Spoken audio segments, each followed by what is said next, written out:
Medical knowledge ಇದೆ, ಅವ್ನು ಹುಡುಗಿನ ಎತ್ಕೊಂಡು ಹೋಗ್ಲಿಕ್ಕೆ ಗೊತ್ತಾಗುತ್ತೆ, ಯಾರೋ ಬರ್ತಾರಂತ 2 ದಿನ ಮುಂಚೆ ಬಂದು ಕಾಡಲ್ಲಿ ಟೆಂಟ್ ಹಾಕ್ಲಿಕ್ಕೊಂಡು ಕೂತ್ಕೊಳ್ಲಿಕ್ಕೆ ಗೊತ್ತಾಗತ್ತೆ. ಆದ್ರೆ ಒಂದು ಮರ್ಡರ್ ಮಾಡಿದ್ಮೇಲೆ ಅದೇ ಬಾಹುಬಲಿ ಬೆಟ್ಟದಲ್ಲಿ ಹೋಗಿ ಕೂತ್ಕೊಳ್ಬಾರ್ದು ಅನ್ನೋಷ್ಟು ಅವನಿಗೆ ಬುದ್ಧಿ ಇರುದಿಲ್ವಾ? ಅಂದ್ರೆ ಇವ್ರ ಲೆಕ್ಕದಲ್ಲಿ ಆವಾಗ ಅವ ಮಾನಸಿಕ, ಯಾರು ಆ ಟೈಮಲ್ಲಿ ಅವನಿಗೆ ಮಾನಸಿಕ, ಹಾಗಾಗಿ ಅಲ್ಲಿ ಹೋಗಿ ಕೂತ. ಮಾಡುವಾಗ ಇಲ್ಲ, ಅವ ಮಾನಸಿಕ ಅಲ್ಲ, ಅವ ಸ್ಟ್ರಾಂಗ್. ಅಂದ್ರೆ ಎಂತ ಕತೆ ಕಟ್ಟಿದ್ದಾರೆ ಅಂದ್ರೆ ಈ ತರದ ಕತೆಗಳನ್ನು ಕಟ್ಟಿದ್ದಾರೆ. ಸ್ನೇಹಿತರು ನಮಸ್ಕಾರ, ನಾನು ನಿಮ್ಮ ರಾಕೇಶ್ ಶಾರುಂಡಿ. ಸೌಜನ್ಯ ವಿಷಯವಾಗಿ ಮಾತನಾಡಬೇಕಾದ್ರೆ ನಮ್ಮೆಲ್ಲರ ತಲೆಯಲ್ಲಿ ಅನೇಕ ಪ್ರಶ್ನೆಗಳು ಮೂಡ್ತಾವೆ ನೋಡಿ. ಇವತ್ತಿನ ಸಂದರ್ಶನ ಯಾರೆಲ್ಲ ಇಲ್ಲಿಯವರೆಗೂ ಅನೇಕ ಡೌಟ್ಸ್ಗಳು ನಿಮಗಿದೆಯೋ, ಒಂದು ಕಡೆ ನೀವು ಷಡ್ಯಂತ್ರ ಅಂತ ಹೇಳ್ತೀರಾ, ಅವರು ಕೂಡ ಈ ಸಂದರ್ಶನವನ್ನು ಮಿಸ್ ಮಾಡದೆ ಕೊನೆಯವರೆಗೂ ಕೂಡ ನೋಡಿ. ಇಲ್ಲ ಒಂದು ಕಡೆ ನೀವು ಧರ್ಮಸ್ಥಳದ ಕೆಲವೊಬ್ಬ ಪ್ರಭಾವಿಗಳ ಪರವಾಗಿದ್ದೀರಾ ಅಥವಾ ಧಣಿಗಳ ಪರವಾಗಿದ್ದೀರಾ, ಅವರು ಕೂಡ ಈ ಸಂದರ್ಶನವನ್ನು ನೋಡಿ. ಸೌಜನ್ಯ ಕೇಸ್ನಲ್ಲಿ ಯಾರಿಗೆಲ್ಲ ನ್ಯಾಯ ಸಿಕ್ಕಿಲ್ಲ ಅನ್ನೋ ಕೊರಗು ನೋವು ಇಲ್ಲಿಯವರೆಗೂ ಕೂಡ ಇದೆ, ಅವರು ಕೂಡ ಈ ಸಂದರ್ಶನವನ್ನು ಮಿಸ್ ಮಾಡದೆ ನೋಡಬೇಕು. ಯಾಕೆ ಅಂದರೆ ಇವತ್ತು ನಾನು ಮಾತನಾಡ್ತಾ ಇರೋದು ಅನೇಕ ದಾಖಲೆಗಳ ಸಮೇತವಾಗಿ ಅದಕ್ಕೆ ಸಂಬಂಧಪಟ್ಟಂತೆ ಸೌಜನ್ಯ ಪರ ಹೋರಾಟಗಾರರಾಗಿರ್ತಕ್ಕಂಥ ಈ ಒಂದು ಕೇಸನ್ನು ತುಂಬ ಸೂಕ್ಷ್ಮವಾಗಿ ತುಂಬ ಆಳವಾಗಿ ಅಧ್ಯಯನ ಮಾಡಿರ್ತಕ್ಕಂಥ ಒಬ್ಬ ಹೋರಾಟಗಾರರನ್ನ ಇವತ್ತು ನಾನು ಸಂದರ್ಶನ ಮಾಡ್ತಾ ಇದ್ದೀನಿ. ದಿನೇಶ್ ಗಾಣಿಗ, ಸೌಜನ್ಯ ಪರ ಹೋರಾಟಗಾರ. ಅವ್ರ ಹತ್ರ ಸುಮ್ಮನೆ ಯಾವುದೇ ದಾಖಲೆಗಳಿಲ್ಲದೆ ಮಾತನಾಡ್ತಾರೆ, ಎಲ್ಲ ದಾಖಲೆಗಳ ಸಮೇತ ಎಲ್ಲೆಲ್ಲಿ ಲೂಪ್ ಹೋಲ್ಸ್ ಆಯಿತು, ಪ್ರಮುಖ ತನಿಖಾಧಿಕಾರಿಗಳೇ ಎಲ್ಲೆಲ್ಲ ಎಡವಟ್ಟು ಮಾಡಿದ್ರು ಅಂತ ನಿಮಗೆ ಗೊತ್ತಿರಬಹುದು. 2017 ಒಂದು ಮೆನ್ಷನ್ ಮಾಡ್ತೀನಿ, ಚಾರ್ಜ್ ಶೀಟ್ ಹಾಕಿದಾಗ CBI ತನಿಖೆ ಮಾಡಿದ್ದನ್ನು ಚಾರ್ಜ್ ಶೀಟ್ ಹಾಕಿದಾಗ ಜಡ್ಜೆ ಮರು ತನಿಖೆಗೆ ಆಗ್ರಹ ಪಡಿಸಿದಾಗ ಅವರು ಅನೇಕ ಪ್ರಮುಖ ಸಂಗತಿಗಳನ್ನು ಕೂಡ ಉಲ್ಲೇಖ ಮಾಡಿದ್ರು. ಅದ್ರ ಬಗ್ಗೆ ಯಾರು ಕೂಡ ಚಕಾರ ಎತ್ತಲಿಕ್ಕೂ ಬರೋದಿಲ್ಲ, ಆ ರೀತಿಯಾದಂಥ ಒಂದು ರಿಪೋರ್ಟನ್ನು ಅವ್ರು ಕೊಟ್ಟಿದ್ದು. ಅದೇನೇ ಇರಲಿ, ಪಕ್ಕಕ್ಕೆ ಕೇಳೋಣ. ಇವತ್ತು ನಾನು ಆರಂಭದಲ್ಲಿ ದಿನೇಶ್ ಗಾಣಿಗ ಅವ್ರನ್ನ ವೆಲ್ಕಮ್ ಮಾಡ್ತೀನಿ. ನಮಸ್ತೆ ಸರ್. ನಮಸ್ತೆ ಸರ್. ನಾನು ಹೇಳಿದ್ನಲ್ಲ ಆರಂಭದಲ್ಲಿ, ಸೌಜನ್ಯ ಕೇಸ್ ಬಗ್ಗೆ ಮಾತನಾಡಬೇಕಾದ್ರೆ ಅಟ್ಲೀಸ್ಟ್ ಸುಮ್ಮನೆ ಮಾತನಾಡೋದು ಬೇಡ, ದಾಖಲೆಗಳು ಇಟ್ಕೊಂಡೇ ಮಾತಾಡೋಣ. ಅನೇಕರು ಈ ಕೇಸ್ನಲ್ಲಿ ಮತ್ತು ಸಂತೋಷ್ ರಾವ್ನ ತಗಲಾಕ್ಸೋ ಕೆಲಸಗಳನ್ನು ಅನೇಕರು ಮಾಡ್ತಿದ್ದಾರೆ. ನಾನು ಆರಂಭದಲ್ಲಿ ಪ್ರಮುಖವಾದಂಥ ಪ್ರಶ್ನೆ, ಸಂತೋಷ್ ರಾವ್ ನಿಜಕ್ಕೂ ಕೂಡ ಆರೋಪಿನ ಅಥವಾ ಅಪರಾಧಿನ? ಸಂತೋಷ್ ರಾವಿಗೂ ಸೌಜನ್ಯ ಪ್ರಕರಣಕ್ಕೂ ಒಂದೇ 1% ಕೂಡ ಸಂಬಂಧಗಳಿಲ್ಲ. ಅದನ್ನು ನಾನು ಹೇಳಿದ್ದಲ್ಲ, ಕೋರ್ಟು ಕೂಡ ಅದನ್ನು ಗಮನಿಸಿ ಆ ರೀತಿಯಾದ ಒಂದು ಆದೇಶವನ್ನು ಕೂಡ ಕೊಟ್ಟಿದೆ. ಅಬ್ಸಲ್ಯೂಟ್ಲಿ ನೋ ಎವಿಡೆನ್ಸ್ ಆಫ್ ಅಂತ ಒಂದು ಶಬ್ದವನ್ನು ಉಲ್ಲೇಖ ಮಾಡಿದೆ. ಬಹುಶಃ ನಾನು ಕೂಡ ಹಲವಾರು ಜಡ್ಜ್ಮೆಂಟ್ ಕಾಪಿನೂ ಕೂಡ ನೋಡಿದ್ದೇನೆ. ಆದರೆ ಇಂಥ ಒಂದು ಶಬ್ದವನ್ನು ಎಲ್ಲಿಯೂ ಕೂಡ ಯಾವ ಜಡ್ಜು ಕೂಡ ಬಳಸೋದಿಲ್ಲ. ಅದು ಇದನ್ನು ಬಳಸಿದಾರಂದ್ರೆ ಅಲ್ಲಿ ಸೀರಿಯಸ್ ಆಗಿ ಅಲ್ಲಿ ಏನೂ ಇಲ್ಲ ಅನ್ನೋದಂತೂ ಒಂದು ಸತ್ಯ ಇದೆ, ಒಂದನೇದಾಗಿ. ಎರಡನೇದಾಗಿ ಜಡ್ಜ್ಮೆಂಟ್ ಕೊಡುವಾಗ ಲಾಸ್ಟ್ಗೆ ಜಡ್ಜ್ ಬರೀತಾರೆ, ಬೇರೆ ಬೇರೆ ಪ್ರಕರಣಗಳಲ್ಲಿ ಸಾಕ್ಷ್ಯಾಧಾರಗಳ ಕೊರತೆಯಿಂದ ನಿಮ್ಮನ್ನ ಬಿಡುಗಡೆ ಮಾಡ್ತಾ ಇದ್ದೇವೆ ಅಂತ. ಸಾಕ್ಷ್ಯಾಧಾರಗಳ ಕೊರತೆ. ಆದ್ರೆ ಸಂತೋಷ್ ರಾವ್ ಪ್ರಕರಣದಲ್ಲಿ ಸಾಕ್ಷಿಯೇ ಇಲ್ಲ ಇವನಿಗೆ, ಒಂದೇ ಒಂದು ಸಾಕ್ಷಿ ಕೂಡ ಅವನಿಗೆ ವಿರುದ್ಧವಾಗಿ ಇಲ್ಲ. ಅಂದ್ರೆ ಅವ ಮಾಡಿದಾನ ಅನ್ನೋದ್ರ ಬಗ್ಗೆ ಪ್ರಾಸಿಕ್ಯೂಷನ್ ಕೊಡ್ಲಿಲ್ಲ, ಒಂದೇ ಒಂದು ಸಾಕ್ಷಿ ಕೂಡ ಅವನ ಪರವಾಗಿ ಕೊಟ್ಟಿಲ್ಲ. ಅಂದ್ರೆ ಈ ಪ್ರಕರಣಕ್ಕೂ ಸೌಜನ್ಯ ಪ್ರಕರಣಕ್ಕೂ ಸಂತೋಷ್ ರಾವಿಗೂ ಸಂಬಂಧನೇ ಇಲ್ಲ ಅನ್ನೋಂಥದ್ದು ಕೊಟ್ಟಿದೆ, ಒಂದನೇದಾಗಿ. ಎರಡನೇದಾಗಿ ಇಡೀ ಪ್ರಕರಣವನ್ನು ಪೊಲೀಸರು ಕಟ್ಟುಕತೆ ಮಾಡಿದ್ದಾರೆ. ಇಡೀ ಪ್ರಕರಣದಲ್ಲಿ ಯಾಕೆ ಕೇಳಿದ್ರೆ, ಸಂತೋಷ್ ರಾವ್ನ ಹಿಡ್ದಂದಿಂದಿನಿಂದ.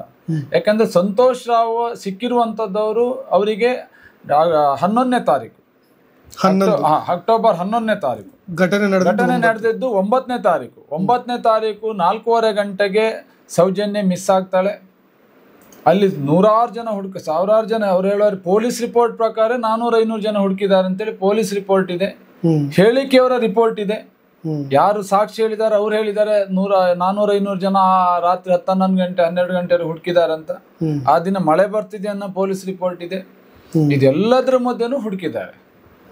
ಆದ್ರೆ 10ನೇ ತಾರೀಕು ಬೆಳಿಗ್ಗೆ 11 ಗಂಟೆ 9:30-10 ಗಂಟೆ ಸಮಯದಲ್ಲಿ ಸೌಜನ್ಯ ಮೃತದೇಹ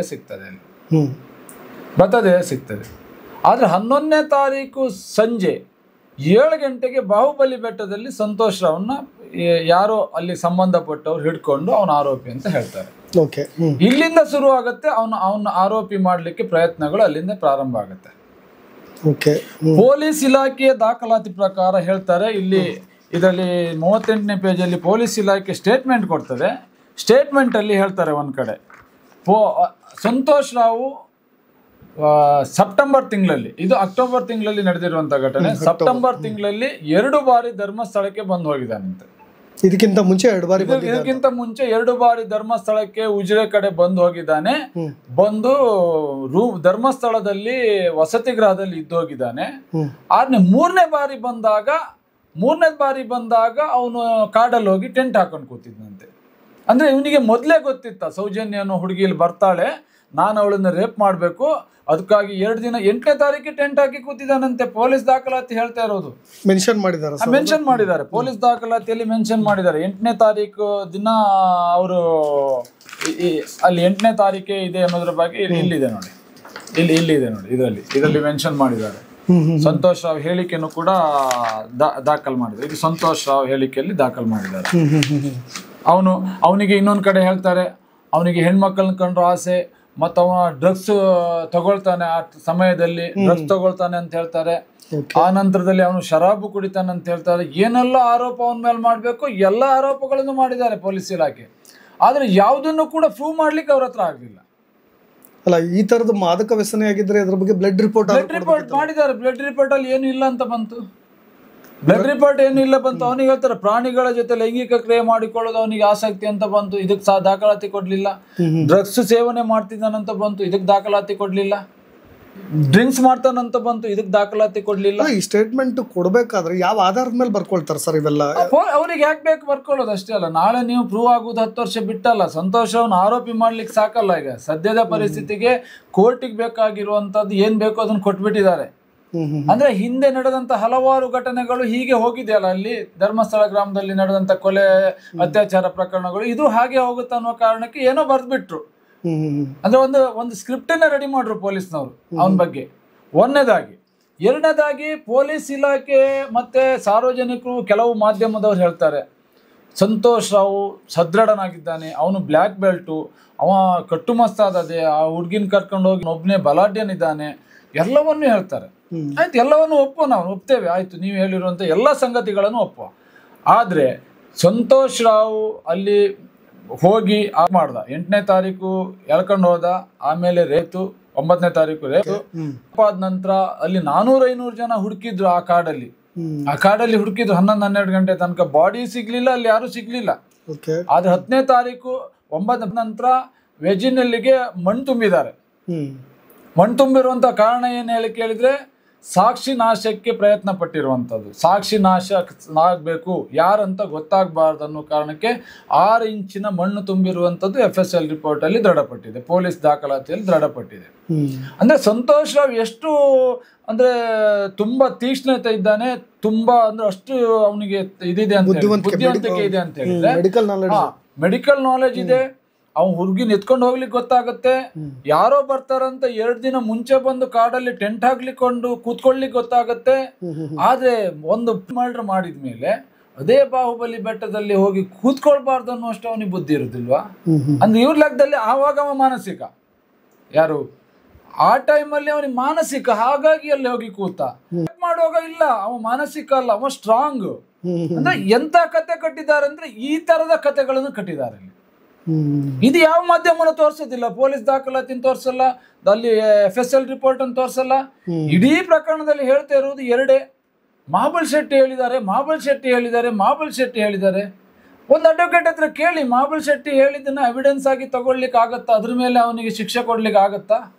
ಮಹಾಬಲ್ ಶೆಟ್ಟಿ ಕೊಟ್ಟಿರೋದೇನು, ಗಾಯಗಳೇನಾಗಿದೆ ಅನ್ನೋದನ್ನ ಮಾತ್ರ ಕೊಟ್ಟಿದ್ದಾರೆ. ಅದಕ್ಕೆ ಪೂರಕವಾಗಿ ಬೆನ್ನಲ್ಲಿ ಅವನು ಕೈ ಉಗುರಿನ ಗಾಯಗಳಿತ್ತಂತ ಕೊಟ್ಟಿದ್ದಾರೆ.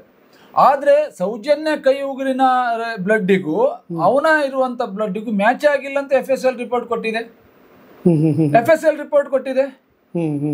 ಹಾಗಾದ್ರೆ ಸ್ಟಾರ್ಟಿಂಗ್ ಅಲ್ಲಿ ಅವನು ಹಿಡ್ಕೊಂಡು ಪೊಲೀಸ್ನವರು 11ನೇ ತಾರೀಕು ಸಂಜೆ 7 ಗಂಟೆಗೆ ಬಾಹುಬಲಿ ಬೆಟ್ಟದಲ್ಲಿ ಹಿಡ್ಕೊಳ್ತಾರೆ. 7 ಗಂಟೆಗೆ ಅದನ್ನ ಹಿಡ್ದಿದ್ಯಾರು? ಮಲ್ಲಿಕ್ ಜೈನ್, ಧೀರಜ್ ಜೈನ್ ಮತ್ತೆ ಬೇರೆ ಅಲ್ಲಿ ಕೆಲಸದವರು. ಅವ್ರು ಹಿಡ್ಕೊಂಡು ಬಂದು ಅಲ್ಲಿಯ ಪೊಲೀಸ್ ಇಲಾಖೆ ಕೊಡ್ತಾರೆ. ಆದ್ರೆ ಅವತ್ತಿನ ದಿನಗಳಲ್ಲಿ ಧರ್ಮಸ್ಥಳದಲ್ಲಿ ಪೊಲೀಸ್ ಸ್ಟೇಷನ್ ಇಲ್ಲ, ಔಟ್ ಪೋಸ್ಟಿಂಗ್ ಮಾತ್ರ ಇತ್ತು. ಬೆಳಗಿನ ಜಾವ 2:30 ಗಂಟೆಗೆ ಬೆಳ್ತಂಗಡಿ ಠಾಣೆಗೆ ನಮ್ಗೆ ಹಾಜರುಪಡಿಸಿದ್ದಾರೆ ಅಂತೇಳಿ ಇವರು ಚಾರ್ಜ್ ಶೀಟ್ ಅಲ್ಲಿ ಉಲ್ಲೇಖ ಮಾಡ್ತಾರೆ ಪೊಲೀಸ್ನವರು. ಅಷ್ಟೊತ್ತವರೆಗೆ ಅವನು ಎಲ್ಲಿದ್ದ ಅನ್ನೋದನ್ನ ಉಲ್ಲೇಖ ಇಲ್ಲ, ಎಲ್ಲೂ ಉಲ್ಲೇಖ ಮಾಡಲ್ಲ. 2:30 ಗಂಟೆಗೆ ತಂದು ನಮ್ಮ ಬೆಳ್ತಂಗಡಿ ಪೊಲೀಸ್ನವ್ರಿಗೆ ಕೊಟ್ಟಿದ್ದಾರೆ. ನಾವು ಮುಂದಿನ ತನಿಖೆಗಾಗಿ ಅದನ್ನು ವಶಕ್ಕೆ ತಗೊಂಡ್ವಿ. ಆ ನಂತರ ಬೆಳಗಿನ ಜಾವ 10:30 ಗಂಟೆಗೆ ಅಲ್ಲಿಯೇ ಬೆಳ್ತಂಗಡಿ ಗೌರ್ಮೆಂಟ್ ಆಸ್ಪತ್ರೆ ಕರ್ಕೊಂಡು ಹೋಗ್ತಾರೆ ಅವನ್ನ ಟೆಸ್ಟ್ ಮಾಡ್ಲಿಕ್ಕೆ. ಅಲ್ಲಿ ಡಾಕ್ಟರ್ ಅದಮ್ ಅವರು ಅವನ ವಿಚಾರಣೆ ಟೆಸ್ಟ್ ಮಾಡ್ತಾರೆ, ಮೆಡಿಕಲ್ ಟೆಸ್ಟ್ ಮಾಡ್ತಾರೆ. ಫಸ್ಟ್ ಮೆಡಿಕಲ್ ಟೆಸ್ಟ್ ಮಾಡಿದ್ದೆ ಅದಮ್ ಅವ್ರು ಹೇಳ್ತಾರೆ ನಾರ್ಮಲಿ ಗಾಯಗಳಾಗಿದೆ, ಅದು ಹೊಡೆದಿದ್ರಿಂದ ಆಗಿರ್ಬೋದು ಅನ್ನುವಂತ ಒಂದು ಉಲ್ಲೇಖವನ್ನು ಅಲ್ಲಿ ಹೇಳ್ತಾರೆ. ಮತ್ತೆ ಅವನ್ನೆಲ್ಲ ಮೆಡಿಕಲ್ ಚೆಕ್ ಮಾಡಿದ್ದಾರೆ, ಏನು ಇಲ್ಲ ಅಂತ ಕೊಡ್ತಾರೆ. ಆದ್ರೆ ಇದು ಪೊಲೀಸ್ನವ್ರಿಗೆ ಅದು ಸಾಕಾಗುದಿಲ್ಲ, ಇವನು ಫಿಕ್ಸ್ ಮಾಡ್ಲಿಕ್ಕೆ ಅದು ಸಾಕಾಗುದಿಲ್ಲ. ಇವ್ರೇನ್ ಮಾಡ್ತಾರೆ, ನಾರ್ಮಲಿ ಧರ್ಮಸ್ಥಳಕ್ಕೆ ಕಾಯಂ ಆಗಿ ಬರುವಂತ ದೇರಳಕಟ್ಟೆ KS ಹೆಗ್ಡೆ ಆಸ್ಪತ್ರೆ ಮಹಾಬಲ್ ಶೆಟ್ಟಿ ಹತ್ರ ಕರ್ಕೊಂಡು ಹೋಗ್ತಾರೆ ಬೆಳ್ತಂಗಡಿ ಪೊಲೀಸ್ನವರು.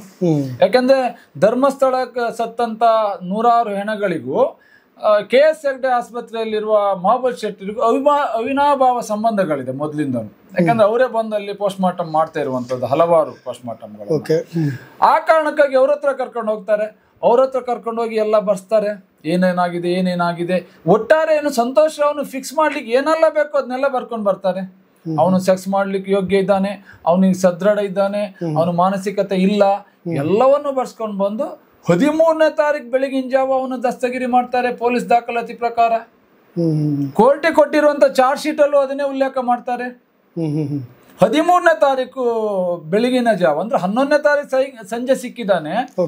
ಒಂದು ದಿನ ಇಡೀ ಅಲ್ಲಿದ್ದು 13ನೇ ತಾರೀಕು ಬೆಳಗಿನ ಜಾವ ನಾವು ದಸ್ತಗಿರಿ ಮಾಡಿದ್ದೇವೆ ಅಂತೇಳಿ ಕೊಡ್ತಾರೆ. 12 ಇಡೀ ದಿನ ನ್ಯೂಟ್ರಲ್ ಅಲ್ಲ, ಅವನ್ನ ಸಿಕ್ಸ್ಲಿಕ್ಕೆ ಏನೆಲ್ಲ ಪ್ರಯತ್ನಗಳು ಮಾಡ್ಬೇಕಲ್ಲ ಪೊಲೀಸ್ ಇಲಾಖೆ, ಅದನ್ನೆಲ್ಲ ಮಾಡಿದ್ರು. ಆ ನಂತರ ಅವನು ಫಿಕ್ಸ್ ಮಾಡಿ ಅವನ್ನ ಆರೋಪಿ ಅಂತ ಮಾಡಿದ್ರು. ಆಯ್ತು. ಇನ್ನೊಂದ್ ಕಡೆ ಅದೇ ಪೊಲೀಸ್ ಇಲಾಖೆ ಹೇಳ್ತದೆ 8ನೇ ತಾರೀಕು ಬಂದು ಇಲ್ಲಿ ಟೆಂಟ್ ಹಾಕೊಂಡು ಕೂತಿದ್ದಾನೆ. ಸೆಪ್ಟೆಂಬರ್ ತಿಂಗಳಲ್ಲಿ 2 ಬಾರಿ ಧರ್ಮಸ್ಥಳಕ್ಕೆ ಬಂದು ಹೋಗಿದ್ದಾನೆ, ರೂಮ್ ಮಾಡ್ಕೊಂಡಿದ್ದಾನೆ ಅಂತ. ಮತ್ತೆ ಅಲ್ಲಿ ಅವನು ಕೆಲಸ ಮಾಡ್ತಿದ್ದಾನೆ ಶೃಂಗೇರಿಯಲ್ಲಿ ದೇವಸ್ಥಾನದ ಎದುರುಗಡೆ ಶೃಂಗೇರಿ ದೇವಸ್ಥಾನದ ದ್ವಾರದ ಎದುರುಗಡೆ ಹೋಟೆಲ್ನಲ್ಲೇ ಕೆಲಸ ಮಾಡ್ತಾರೆ. ದ್ವಾರಕ್ಕೂ ಹೋಟೆಲ್ಗೂ ಎದುರುಗಡೆನೆ ಕಾಣಿಸ್ತದೆ ಒಂದು ರಸ್ತೆ, ಶಾರದಾ ಕ್ಯಾಂಟೀನ್ ಒಂದು ರಸ್ತೆ ಅದ್ರ ಎದುರುಗಡೆ ಇರುವಂತದ್ದು. ಅವತ್ತಿನ ಕಾಲಕ್ಕೆ ಅದ್ರ ಹಿಂದೆನೆ CC ಕ್ಯಾಮರಾಗಳಿತ್ತು. ಅಲ್ಲಿಯ ಹೋಟೆಲ್ ಓನರ್ ಬಂದು ಸ್ಟೇಟ್ಮೆಂಟ್ ಕೊಡ್ತಾರೆ, ಸಾಕ್ಷಿನೂ ಕೂಡ ಹೇಳಿದ್ದಾರೆ. ನಮ್ಮ ಹೋಟ್ಲಲ್ಲೇ ಕೆಲಸ ಮಾಡ್ತಿದ್ದಾನೆ, ಸೆಪ್ಟೆಂಬರ್ ಕೊನೆ ತನಕನೂ ಕೂಡ ನಮ್ಮ ಹೋಟ್ಲಲ್ಲಿ ಕೆಲಸ ಮಾಡ್ತಿದ್ದಾನೆ, ನಾನು ಅದ್ರ ಮೇಲೆ ಬೇಡ ಅಂತ ತೆಗ್ದಾಕಿದೀನಿ ಅಂತ ಹೇಳ್ತಾರೆ. ಏನಕ್ಕೆ ಅಂತ ಹೇಳಿಲ್ಲ, ಏನು ಬೇರೆ ಕೆಲಸ ಮಾಡೋದ್ರಲ್ಲಿ ಇಲ್ಲ ಅಂತ. ಮತ್ತೆ ಅಷ್ಟೊತ್ತವರೆಗೂ ಕೂಡ ಮಧ್ಯಾಹ್ನ ಊಟಕ್ಕೆ ಅವನು ಶೃಂಗೇರಿ ಮಠಕ್ಕೆ ಹೋಗ್ತಿದ್ದಾನೆ, ಇಲ್ಲಿ ಊಟ ಮಾಡ್ತಾ ಇರ್ಲಿಲ್ಲ. ಮತ್ತೆ ಸಂಜೆ ಮೇಲೆ ಧ್ಯಾನ ಮಾಡ್ಲಿಕ್ಕೆ ಅಲ್ಲಿಗೆ ಹೋಗ್ತಾ ಇದ್ದಾನೆ ಅಂತ ಹೇಳಿದ್ದಾರೆ, ಸ್ಟೇಟ್ಮೆಂಟ್ ಅಲ್ಲಿದೆ. ಹಾಗಾದ್ರೆ ನಿಮ್ಗೆ CC ಕ್ಯಾಮರಾ ಫುಟೇಜ್ ನೀವು ಅವನ ದಾಖಲಾತಿಗೆ ತರ್ಬೋದಾಗಿತ್ತಲ್ಲ, ಲಾರ್ಜಲ್ಲಿ ಉಳ್ಕೊಂಡಿದ್ದನ್ನು ಅದನ್ನು ತರಬಹುದಾಗಿತ್ತಲ್ಲ. ಒಂದು ವೇಳೆ ಅಲ್ಲಿಯ ಸಂತೋಷ್ ರಾವ್ನ್ ಫಿಕ್ಸ್ ಮಾಡುವ ಬರದಲ್ಲಿ CC ಕ್ಯಾಮರಾ ತಂದಿದ್ರೆ ಇಲ್ಲಿ ಆರೋಪಿಗಳಿಗೂ ಕೂಡ CC ಕ್ಯಾಮರಾ ಇಡ್ಬೇಕಾಗಿತ್ತು. ಇಲ್ಲಿ ಏನು ಸೌಜನ್ಯ ಮನೆಯವರು ಯಾರನ್ನ ಆರೋಪಿಗಳಂತ ಹೇಳ್ತಿದ್ದಾರೆ, ಅಲ್ಲಿಯ ಕೆಲವೊಂದು ಸಾಕ್ಷಿಗಳು ಅಲ್ಲಿ ಯಾರು ಆರೋಪಿಗಳಂತ ಹೇಳ್ತಿದ್ದಾರೆ ಅವರು ಚಲನವಲನಗಳ CC ಕ್ಯಾಮರಾ, ಅವರ ಫೋನ್ ಟ್ರೇಸ್ ಮಾಡಿರುವಂತ ಲೊಕೇಶನ್ಗಳನ್ನು ಕೂಡ ಅಲ್ಲಿ ಕೋರ್ಟ್ ಮುಂದೆ ಇಡಬೇಕಾಗಿತ್ತು. ಆ ಕಾರಣಕ್ಕಾಗಿ ಏನೋ ಒಬ್ಬ ಸಿಕ್ಕಿದ್ದಾನೆ, ಹೇಗೂ ಅಲ್ಲಿ ಫಿಕ್ಸ್ ಆಗ್ತಾನೆ ಅನ್ನೋ ಕಾರಣಕ್ಕಾಗಿ ಅದು ಯಾವ CC ಕ್ಯಾಮರಾನು ಕೂಡ ಸಾಕ್ಷಿಯಾಗಿ ಪರಿಗಣಿಸುವುದಿಲ್ಲ. ಇವರು ಕೋರ್ಟ್ ಮುಂದೆ ಹೇಳ್ತಾರೆ, ಯೋಗೀಶ್ ಅವ್ರು ಹೇಳ್ತಾರೆ CC ಕ್ಯಾಮರಾ ಇತ್ತು, ಪ್ರಕೃತಿ ಚಿಕಿತ್ಸಾಲಯದಲ್ಲಿ CC ಕ್ಯಾಮರಾ ಇತ್ತು, ನಾನು ತಗೊಂಡಿಲ್ಲ. ಮೆನ್ಷನ್ ಮಾಡಿದಾರ ಸರ್, ಮೆನ್ಷನ್ ಮಾಡಿದ್ದಾರೆ, ಇದೆ ನಿಮ್ಗೆ ಕೊಡ್ತೀನಿ ನಾನು. ಮೆನ್ಷನ್ ಮಾಡಿದ್ದಾರೆ, ಈ ದಾಖಲಾತಿಯಲ್ಲಿ ಮೆನ್ಷನ್ ಮಾಡಿದ್ದಾರೆ, ಕೋರ್ಟ್ ಇದರಲ್ಲಿ ಮೆನ್ಷನ್ ಮಾಡಿದ್ದಾರೆ, ಅದನ್ನು ಕೊಡ್ತೀನಿ ನಾನು. ಆವಾಗ ತೋರಿಸಿದೀನಿ ನೋಡಿ, ಇಲ್ಲೇ ಇದೆ ನೋಡಿ,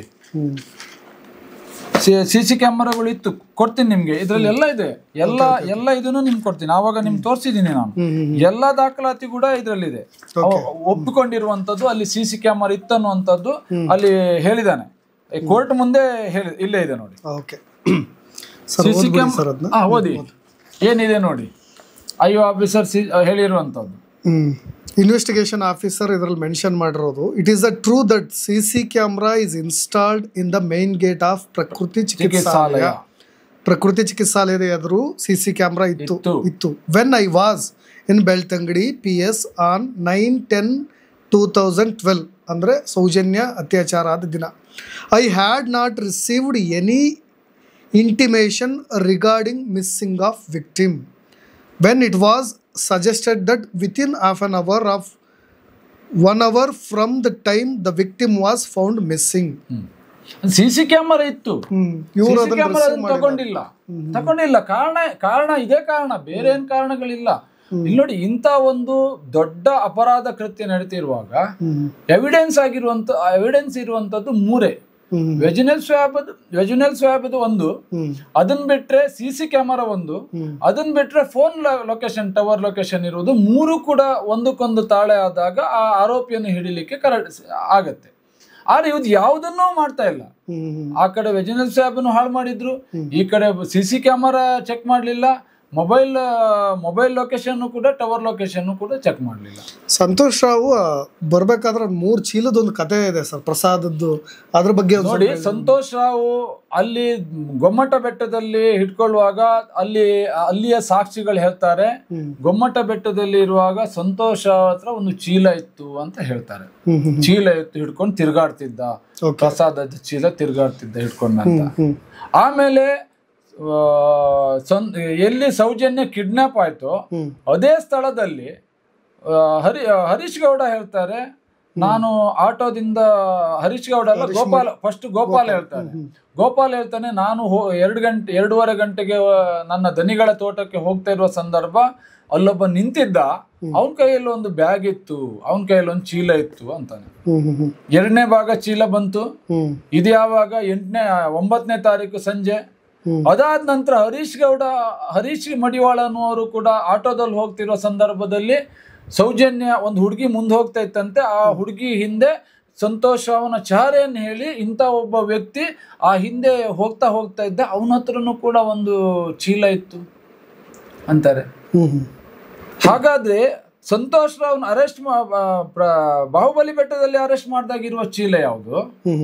ಸಂತೋಷ್ ರಾವ್ 3 ಗಂಟೆ ನಿಂತ್ಕೊಂಡಿರುವಾಗ ಚೀಲ ಯಾವುದು? ಒಂದೇ ಇರ್ಬೋದಲ್ವ? ಸಂತೋಷ್ ರಾವ್ 6 ಗಂಟೆ ಅಲ್ಲ, ಒಂದೇನ, ಅವನು ಹಿಡ್ಕೊಂಡೇ ತಿರ್ತಾ ಇದ್ದಾನ, ಅವನು ಚೀಲ ಬಿಟ್ಟೇ ಇಲ್ವಾ? ಪೊಲೀಸ್ ಇಲಾಖೆ ಆಮೇಲೆ ಹೇಳ್ತದೆ, ಸಂತೋಷ್ ರಾವ್ ಹೊಂಡದಲ್ಲಿ ಹುಗ್ದಾಕಿದ್ದಾನೆ ಚೀಲ, ನಾವು ಅಲ್ಲಿಂದ ಅದನ್ನ ಹರಡಿ ತಕೊಂಡ್ ಬಂದೀವಿ ಅಂತಾರೆ. ಅವ ಏನು ಡೇರೆ ಹಾಕೊಂಡಿದ್ದಾನೆ ಅಲ್ಲಿ ಹುಗ್ದಿಟ್ಟಿದ್ದಾನಂತೆ ಚೀಲ. ಅಲ್ಲ, ಹುಗ್ದಿಟ್ಟಿರೋ ಚೀಲನ ಅಲ್ಲಿ ಯಾಕೆ ತಕೊಂಡ್ ಬಂದ? ಅದ್ರ ನಂತರ ತಾನೇ ನೀವು ಸೀಜ್ ಮಾಡಿರುವಂತದ್ದು. ಚೀಲನ್ ಯಾವಾಗ ಸೀಜ್ ಮಾಡಿದಿರಿ ನೀವು? ಅವನು ಆರೋಪಿ ಆದ್ಮೇಲೆ ಸ್ಥಳ ಮಾಜರಿಗೆ ಹೋದಾಗ ನೀವು ಅದನ್ನ ಸೀಜ್ ಮಾಡಿದಿರಿ. ಹಾಗಾದ್ರೆ 11ನೇ ತಾರೀಕು ಸಂಜೆ ಅಲ್ಲಿ ಅಷ್ಟು ಜನ ಇದ್ದು ಹೊಡೆದ್ರಲ್ಲ ಸಂಜೆ 7 ಗಂಟೆಗೆ, ಆವಾಗ ಚೀಲ ಎಲ್ಲೋಯ್ತು? ಅಂದ್ರೆ ಅದೇ ಚೀಲನು ಪೊಲೀಸ್ ಇಲಾಖೆ ತಂದು ಮೊದ್ಲೇ ಅಲ್ಲಿ ಹೋಗ್ದಿಟ್ಟಿದ್ದ, ಅಲ್ಲೂ ಒಂದ್ ಚೀಲ. ಹಾಗಾದ್ರೆ 8ನೇ ತಾರೀಕು ಚೀಲ ಇತ್ತಲ್ಲ, ಆ ಚೀಲ ಎಲ್ಲೋಯ್ತು? 7ನೇ ತಾರೀಕು, 9ನೇ ತಾರೀಕು, 9ನೇ ತಾರೀಕು ಪ್ರಸಾದ ಚೀಲ. ಅಂದ್ರೆ ಆ ಚೀಲ ಹಾಳಾಗೋದೇ ಇಲ್ವಾ? ಅದನ್ನ ಹಿಡ್ಕೊಂಡು ರೇಪ್ ಮಾಡುವಾಗ್ಲೂ ಆ ಚೀಲ ಹಿಡ್ಕೊಂಡು ತಿರ್ತಿದ್ದನ? ಅಂದ್ರೆ ಒಟ್ಟಾರೆ ಕಟ್ಟುವ ಬರದಲ್ಲಿ ಏನೇನೋ ಸ್ಟೇಟ್ಮೆಂಟ್ ಕೊಟ್ಬಿಟ್ರು ಸಿಕ್ಕೊಂಡು ಬಿದ್ದಿದ್ದಾರೆ ಅಷ್ಟೇ.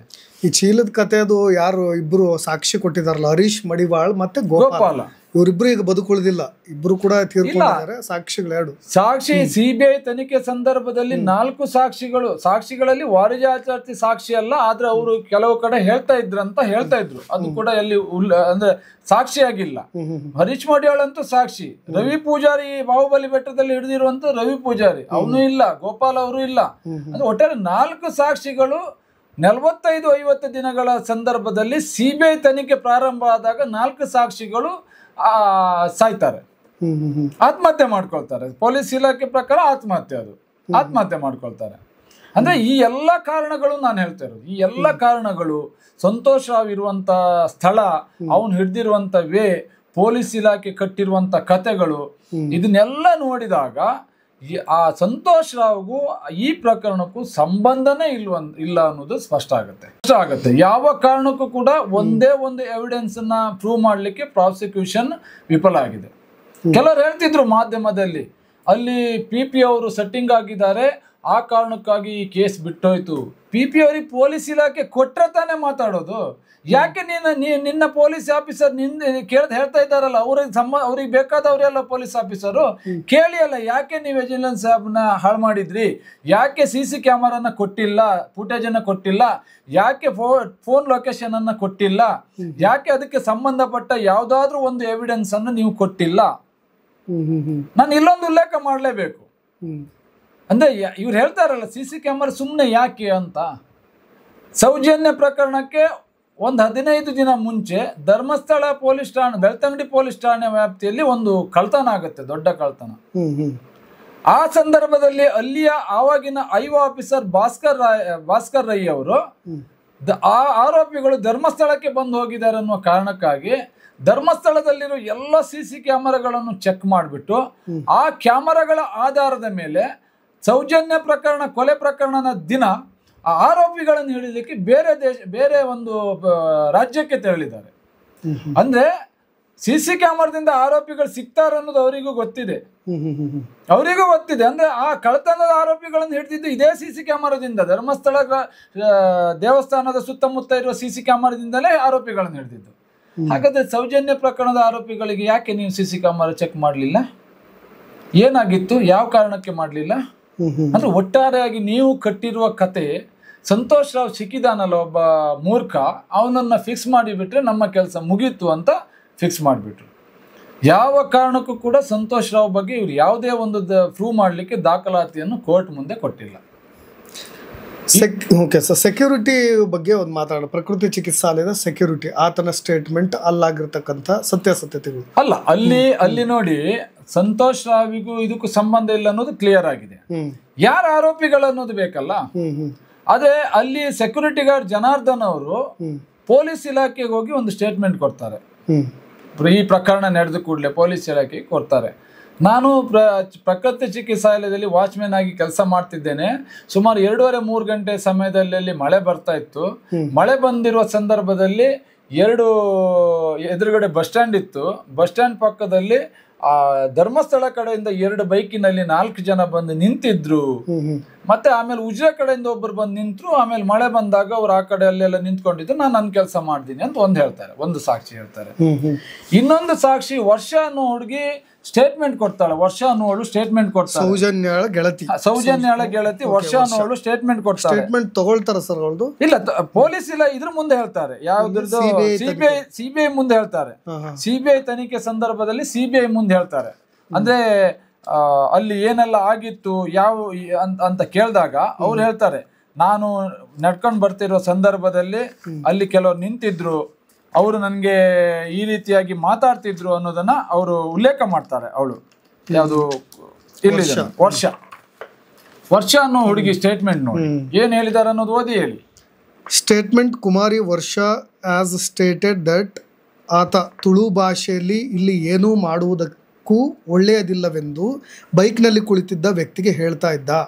ಅಂದ್ರೆ ಅಲ್ಲಿ ಇದ್ರು ಅಂತ ಹೇಳ್ತಾರಲ್ಲ ಆ ವ್ಯಕ್ತಿಗಳು. ಅವನು ಹೇಳಿದಾನಲ್ಲ ಬೈಕಲ್ಲಿ ಬಂದಿದ್ದಾರೆ ಇಬ್ರು ಅಂತ. ಅದ್ರ ಸೆಕ್ಯೂರಿಟಿ ಹೇಳಿರೋ ಮಾತಿಗೂ ಈ ಮಾತಿಗೂ ವರ್ಷ ಹೇಳ್ತಿರೋ ಮಾತಿಗೂ ರಿಲೇಟೆಡ್ ಆಗ್ತಾ ಇರೋದು. ಅದರಲ್ಲಿ ಒಬ್ಬ ಮಾತ್ರ ಕಪ್ಪಗೆ ಇದ್ದು ಸ್ವಲ್ಪ ಮೀಸೆ ದಪ್ಪದಾಗಿತ್ತು. ಇದು ಸೌಜನ್ಯ ಗೆಳತಿ ವರ್ಷ ಕೊಟ್ಟಿರೋ ಸ್ಟೇಟ್ಮೆಂಟ್. ಜೊತೆಗೆ ಆತನು ಮೊಬೈಲ್ನಲ್ಲಿ ಮಾತನಾಡುತ್ತಾ ತಲೆ ತಗ್ಗಿಸಿದ. ಆತನ ಕೈಯಲ್ಲಿ ಬ್ಲ್ಯಾಕ್ ಛತ್ರಿ ಇತ್ತು. ಇನ್ನೊಬ್ಬ ವ್ಯಕ್ತಿ ಮಣ್ಣ ಸಂಕದಿಂದ ಬರುವಾಗ ಆತನು ಅಡ್ಡ ಕಪ್ಪು ಮತ್ತು ಹಸಿರು ಬಣ್ಣದ ಗೆರೆಗಳಿದ್ದ ಟೀ ಶರ್ಟ್ ಹಾಕಿದ್ದ. ಅದೇ ವ್ಯಕ್ತಿ ಇಲ್ಲಿ ಏನೂ ಒಳ್ಳೆಯದಿಲ್ಲ, ಇಲ್ಲಿ ಏನು ಮಾಡುವುದು ಅಂತ ಹೇಳಿ ತುಳುವಿನಲ್ಲಿ ಮಾತನಾಡ್ತಾ ಇದ್ದ ಅಂತ ವರ್ಷ ಸ್ಟೇಟ್ಮೆಂಟ್ ಕೊಟ್ಟಿದ್ದಾರೆ. ಅಂದ್ರೆ ಅವಳ ಸ್ಟೇಟ್ಮೆಂಟ್ ಅನ್ನ ಎಲ್ಲೂ ಕೂಡ ಸಾಕ್ಷಿಯಾಗಿ ಪರಿಗಣಿಸುವುದಿಲ್ಲ ಈ ಯಾವ ಆಫೀಸರು ಕೂಡ. ಸಿಬಿಐ ಆಗಲಿ ಕನ್ಸಿಡರ್ ಮಾಡೋದಿಲ್ಲ. ಜನಾರ್ದನನ ಸಾಕ್ಷಿಯನ್ನು ವಿಟ್ನೆಸ್ ಆಗಿ ಕನ್ಸಿಡರ್ ಮಾಡೋದಿಲ್ಲ. ಅದೇ ಸಂದರ್ಭದಲ್ಲಿ ಅಲ್ಲಿ ಸೌಜನ್ಯಳ ಚಿಕ್ಕಮ್ಮ ಯಶೋಧ ಅನ್ನೋರು ಅವ್ರ ಮನೆಯಲ್ಲಿ ಹೊಸಕ್ಕೆ ಊಟ ಇರುವುದರಿಂದ ಒಂದು 2 ಗಂಟೆ 3 ಗಂಟೆ 2:30 ಸಮಯದಲ್ಲಿ ಮನೆಗೆ ಹೋಗ್ತಾ ಇದ್ರು. ಮನೆ ಹೋಗುವ ಸಂದರ್ಭದಲ್ಲಿ ಅಲ್ಲಿ 4 ಜನ ನಿಂತಿರುವುದನ್ನ ಅವರು ಗಮನಿಸಿದ್ದಾರೆ.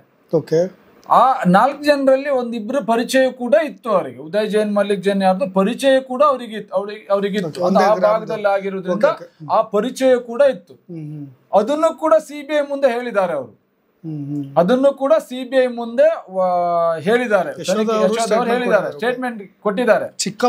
ಚಿಕ್ಕಮ್ಮ ಸೌಜನ್ಯ ಚಿಕ್ಕಮ್ಮ. ಆದ್ರೆ ಅದು ಯಾವುದನ್ನು ಅವ್ರು ಯಾರನ್ನು ಕೂಡ ವಿಟ್ನೆಸ್ ಆಗಿ ಯಾವ ಅಧಿಕಾರಿಗಳು ಕೂಡ ತೆಗೆದುಕೊಳ್ಳುವುದಿಲ್ಲ.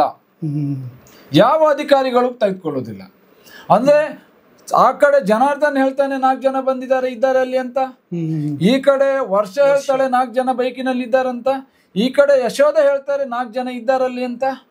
ಹಾಗಾದ್ರೆ ನೀವು ಏನ್ ತನಿಖೆ ಮಾಡಿದಿರಿ?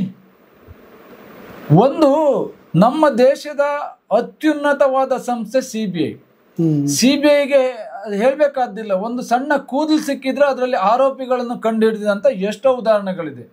ಇಷ್ಟು ಜನ ಸಾಕ್ಷಿ ನೇರ ಹೇಳಿದ್ರು ಕೂಡ ನೀವು ಅವ್ರು ಯಾರನ್ನು ಕೂಡ ಕನ್ಸಿಡರೇ ಮಾಡೋದಿಲ್ಲ ಅಂತ ಹೇಳಿ ಆದ್ರೆ ಹಾಗಾದ್ರೆ ನಿಮ್ಮ ತನಿಖೆ ಏನು? ಒಂದಿಲ್ಲಿ ಸ್ಪಷ್ಟವಾಗಿದೆ, ಏನು ಬೆಳ್ತಂಗಡಿ ಪೊಲೀಸ್ ಯೋಗೀಶ್ ಅವರು ಮೊದಲು ತನಿಖೆ ಮಾಡಿದಾರೋ ಅದರ ನಂತರ ಬಂದಂತ COD ಆಫೀಸರ್ ರುದ್ರಮುನಿ ಅವರು ಏನ್ ಚಾರ್ಜ್ ಶೀಟ್ ಹಾಕಿದಾರೋ ಅದೇ ಚಾರ್ಜ್ ಶೀಟ್ ಅನ್ನ CBI ಬಂದಾಗ ಕೋರ್ಟ್ ಮುಂದೆ ಕೊಟ್ಟಿದೆ ಬಿಟ್ರೆ CBI ಅವರು ಒಂದೇ ಒಂದು ತನಿಖೆ ಎಕ್ಸ್ಟ್ರಾ ತನಿಖೆ ಮಾಡದಂತ ಯಾವುದೇ ದಾಖಲಾತಿ ಕೋರ್ಟ್ ಮುಂದಿಲ್ಲ. ಆದ್ರೆ 2016ರಲ್ಲಿ ಈ 3 ಜನ ಸಾಕ್ಷಿಗಳ ಆಧಾರದ ಮೇಲೆ ಚಂಗಪ್ಪ ಗೌಡ್ರು ಒಂದು ಪಿಟಿಷನ್ ಹಾಕ್ತಾರೆ ಕೋರ್ಟಿಗೆ. ಎಲ್ಲಿ ಬೆಳ್ತಂಗಡಿ ಬೆಂಗಳೂರಿನ ವಿಶೇಷ ನ್ಯಾಯಾಲಯಕ್ಕೆ ಒಂದು ಪಿಟಿಷನ್ ಹಾಕ್ತಾರೆ. ಯಾರ ಆಧಾರದ ಮೇಲೆ ಸರ್? ಯಾರ ಸ್ಟೇಟ್ಮೆಂಟ್? ಇವ್ರು 3 ಜನ ವರ್ಷ ಮತ್ತೆ ಜನಾರ್ದನ ಮತ್ತೆ ಯಶೋಧ, ಇವ್ರು 3 ಜನ ಕೂಡ ಹೇಳಿದ್ದಾರೆ. ಮತ್ತೆ ಡಾಕ್ಟರ್ ಸ್ಟೇಟ್ಮೆಂಟ್ ಅಲ್ಲೂ ಕೂಡ ಡಾಕ್ಟರ್ ಹೇಳಿದ್ದಾರೆ 1ಕ್ಕಿಂತ ಹೆಚ್ಚು ಜನ ಅಲ್ಲಿ ರೇಪ್ ಮಾಡುವಾಗ ಇರುವ ಸಾಧ್ಯತೆ ಇದೆ ಅನ್ನೋದನ್ನು ಹೇಳಿದ್ದಾರೆ. ಆ ಕಾರಣಕ್ಕಾಗಿ ಅಲ್ಲಿ ನನಗೆ ಜಾಸ್ತಿ ಅವ್ರ ಮೇಲೆ ಅನುಮಾನ ಬರ್ತಿದೆ, ಅವ್ರ ಮೇಲೆ ತನಿಖೆ ಆಗ್ಬೇಕು, ಉದಯ್ ಜೈನ್, ಮಲ್ಲಿಕ್ ಜೈನ್, ಧೀರಜ್ ಜೈನ್ ಮೇಲೆ ತನಿಖೆ ಆಗ್ಬೇಕಂತ ಪಿಟಿಷನ್ ಹಾಕ್ತಾರೆ. ಕೋರ್ಟ್ ಅದನ್ನೆಲ್ಲ ನೋಡಿ ಹೌದು ತನಿಖೆ ಆಗ್ಬೇಕಂತ ಅಲ್ಲಿ ಸಮನ್ ಜಾರಿ ಮಾಡ್ತದೆ. ಅವ್ರ 3 ಜನಿಗೆ, ಉದಯ್ ಜೈನ್, ಮಲ್ಲಿಕ್ ಜೈನ್, ಧೀರಜ್ ಜೈನ್ಗೆ ಸಮನ್ ಜಾರಿ ಮಾಡ್ತದೆ. ಇವ್ರು ಹೋಗಿ ಮಾನ್ಯ ಹೈಕೋರ್ಟ್ ಅಲ್ಲಿ ಸ್ಕ್ವಾಶ್ ಮಾಡಿಸ್ಕೊಂಡು ಬರ್ತಾರೆ. ಅದನ್ನ 3 ಜನ ಸ್ಕ್ವಾಶ್ ಮಾಡಿಸ್ಕೊಂಡು ಬರ್ತಾರೆ. ಆಯ್ತು, ಅವ್ರ ಮೇಲೆ ತನಿಖೆ ಇರುವುದರಿಂದ ಸ್ಕ್ವಾಶ್ ಮಾಡಿಸ್ಕೊಂಡು ಬಂದಿದ್ದಾರೆ, ನಾವು ಅದನ್ನು ಒಪ್ಕೊಳ್ತೇವೆ, ಇಲ್ಲ ಅಂತ ಹೇಳಲ್ಲ. ಆದ್ರೆ ಅದಾದ ನಂತರ ಅಲ್ಲಿಯ ಎಲ್ಲಾ ಸ್ಟೇಟ್ಮೆಂಟ್ ಅನ್ನ ನೋಡಿ ಅಲ್ಲಿ ತನಿಖೆ ಹಳ್ಳ ಹಿಡಿದಿದೆ ಅನ್ನೋದು CBI ಕೋರ್ಟಿಗೆ ಮನಗಂಡು ವಾಪಸ್ ಆ ಸಮಯದಲ್ಲಿ ಮರು ತನಿಖೆಗೆ ಆದೇಶ ಮಾಡ್ತದೆ. 2017ರಲ್ಲಿ ಮರು ತನಿಖೆಗೆ ಆದೇಶ ಮಾಡ್ತದೆ CBI ಕೋರ್ಟ್. ಮರು ತನಿಖೆ ಯಾರ ಮೇಲೆ ಆಗ್ತಾ ಇತ್ತು? ವಾಪಸ್ ಕೇಸನ್ನ ಸಂತೋಷ್ ರಾವ್ ಮೇಲೂ ಆಗ್ಬಹುದು ಅಥವಾ ಬೇರೆ ಯಾರಿದ್ದಾರೆ ಅಪರಾಧಿ ಅಂತ ಅವ್ರ ಮೇಲೂ ಆಗ್ಬಹುದಾಗಿತ್ತು ಮರು ತನಿಖೆ. ಆ ಮರು ತನಿಖೆನೂ ಕೂಡ ಇದೇ 3 ಜನ ಏನು ಆರೋಪ ಅಂತೇಳಿ ಹೇಳಿದ್ದಾರೆ ಅವರು ಇದ್ದಾರಂತ ಉದಯ್ ಜೈನ್, ಮಲ್ಲಿಕ್ ಜೈನ್, ಧೀರಜ್ ಜೈನ್, ಇವರೇ 3 ಜನ ಹೋಗಿ ಆ ಮರು ತನಿಖೆನೂ ಕೂಡ ಸ್ಕ್ವಾಶ್ ಮಾಡಿಸ್ಕೊಂಡು ಬರ್ತಾರೆ. ಈಗ ಹೇಳಿ ಅವ್ರು ಹೇಳ್ತಾರಲ್ಲ ನಾವೆಲ್ಲಾ ತನಿಖೆ ಆಗಿದೆ. ಮೊನ್ನೆ 2023 ಜಡ್ಜ್ಮೆಂಟ್ ಬಂದ ನಂತರ ಹಲವಾರು TV ಚಾನಲ್ಗಳಲ್ಲಿ ಕೇಳಿದ್ದೇನೆ ನಾವು ಎಲ್ಲಾ ತನಿಖೆಗೆ ಸಿದ್ಧ, ನಾವು ರೆಡಿ ಇದ್ದೇವೆ. ಸ್ವಾಮಿ 2017ರಲ್ಲಿ ರೆಡಿ ಇದ್ದವರು ನೀವ್ ಯಾಕೆ ಸ್ಕ್ವಾಶ್ ಮಾಡಿಸ್ಕೊಂಡು ಬರ್ಬೇಕಿತ್ತು? ನಿಮ್ಗೂ ಮರು ತನಿಖೆಗೆ ಏನ್ ಸಂಬಂಧ ಇತ್ತು? ಅಂದ್ರೆ ಅಲ್ಲಿ ಏನೋ ಇದೆ ಅಂತ ಅರ್ಥ ಆಯ್ತಲ್ಲ. ಏನೋ ಇದೆ, ಆರೋಪಿಗಳು ಒಂದೇ ಇವರೇ ಇರ್ಬೋದು, ಇಲ್ಲ ಇವ್ರಿಗೆ ಗೊತ್ತಿರಬಹುದು. ಆ 2 ಕಾರಣಗಳಿಗೆ ಇವ್ರು ಹೋಗಿ ಸ್ಟೇ ತಗೊಂಡ್ ಬಂದಿದ್ದಾರೆ, ಸ್ಕ್ವಾಶ್ ಮಾಡಿಸ್ಕೊಂಡು ಬಂದಿದ್ದಾರೆ. ಇಲ್ದಿರಿಗೆ ಇವ್ರಿಗೆ ಸಂಬಂಧ ಇಲ್ದಿರ ಮೇಲೆ ಯಾಕೆ ಮಾಡ್ಬೇಕು?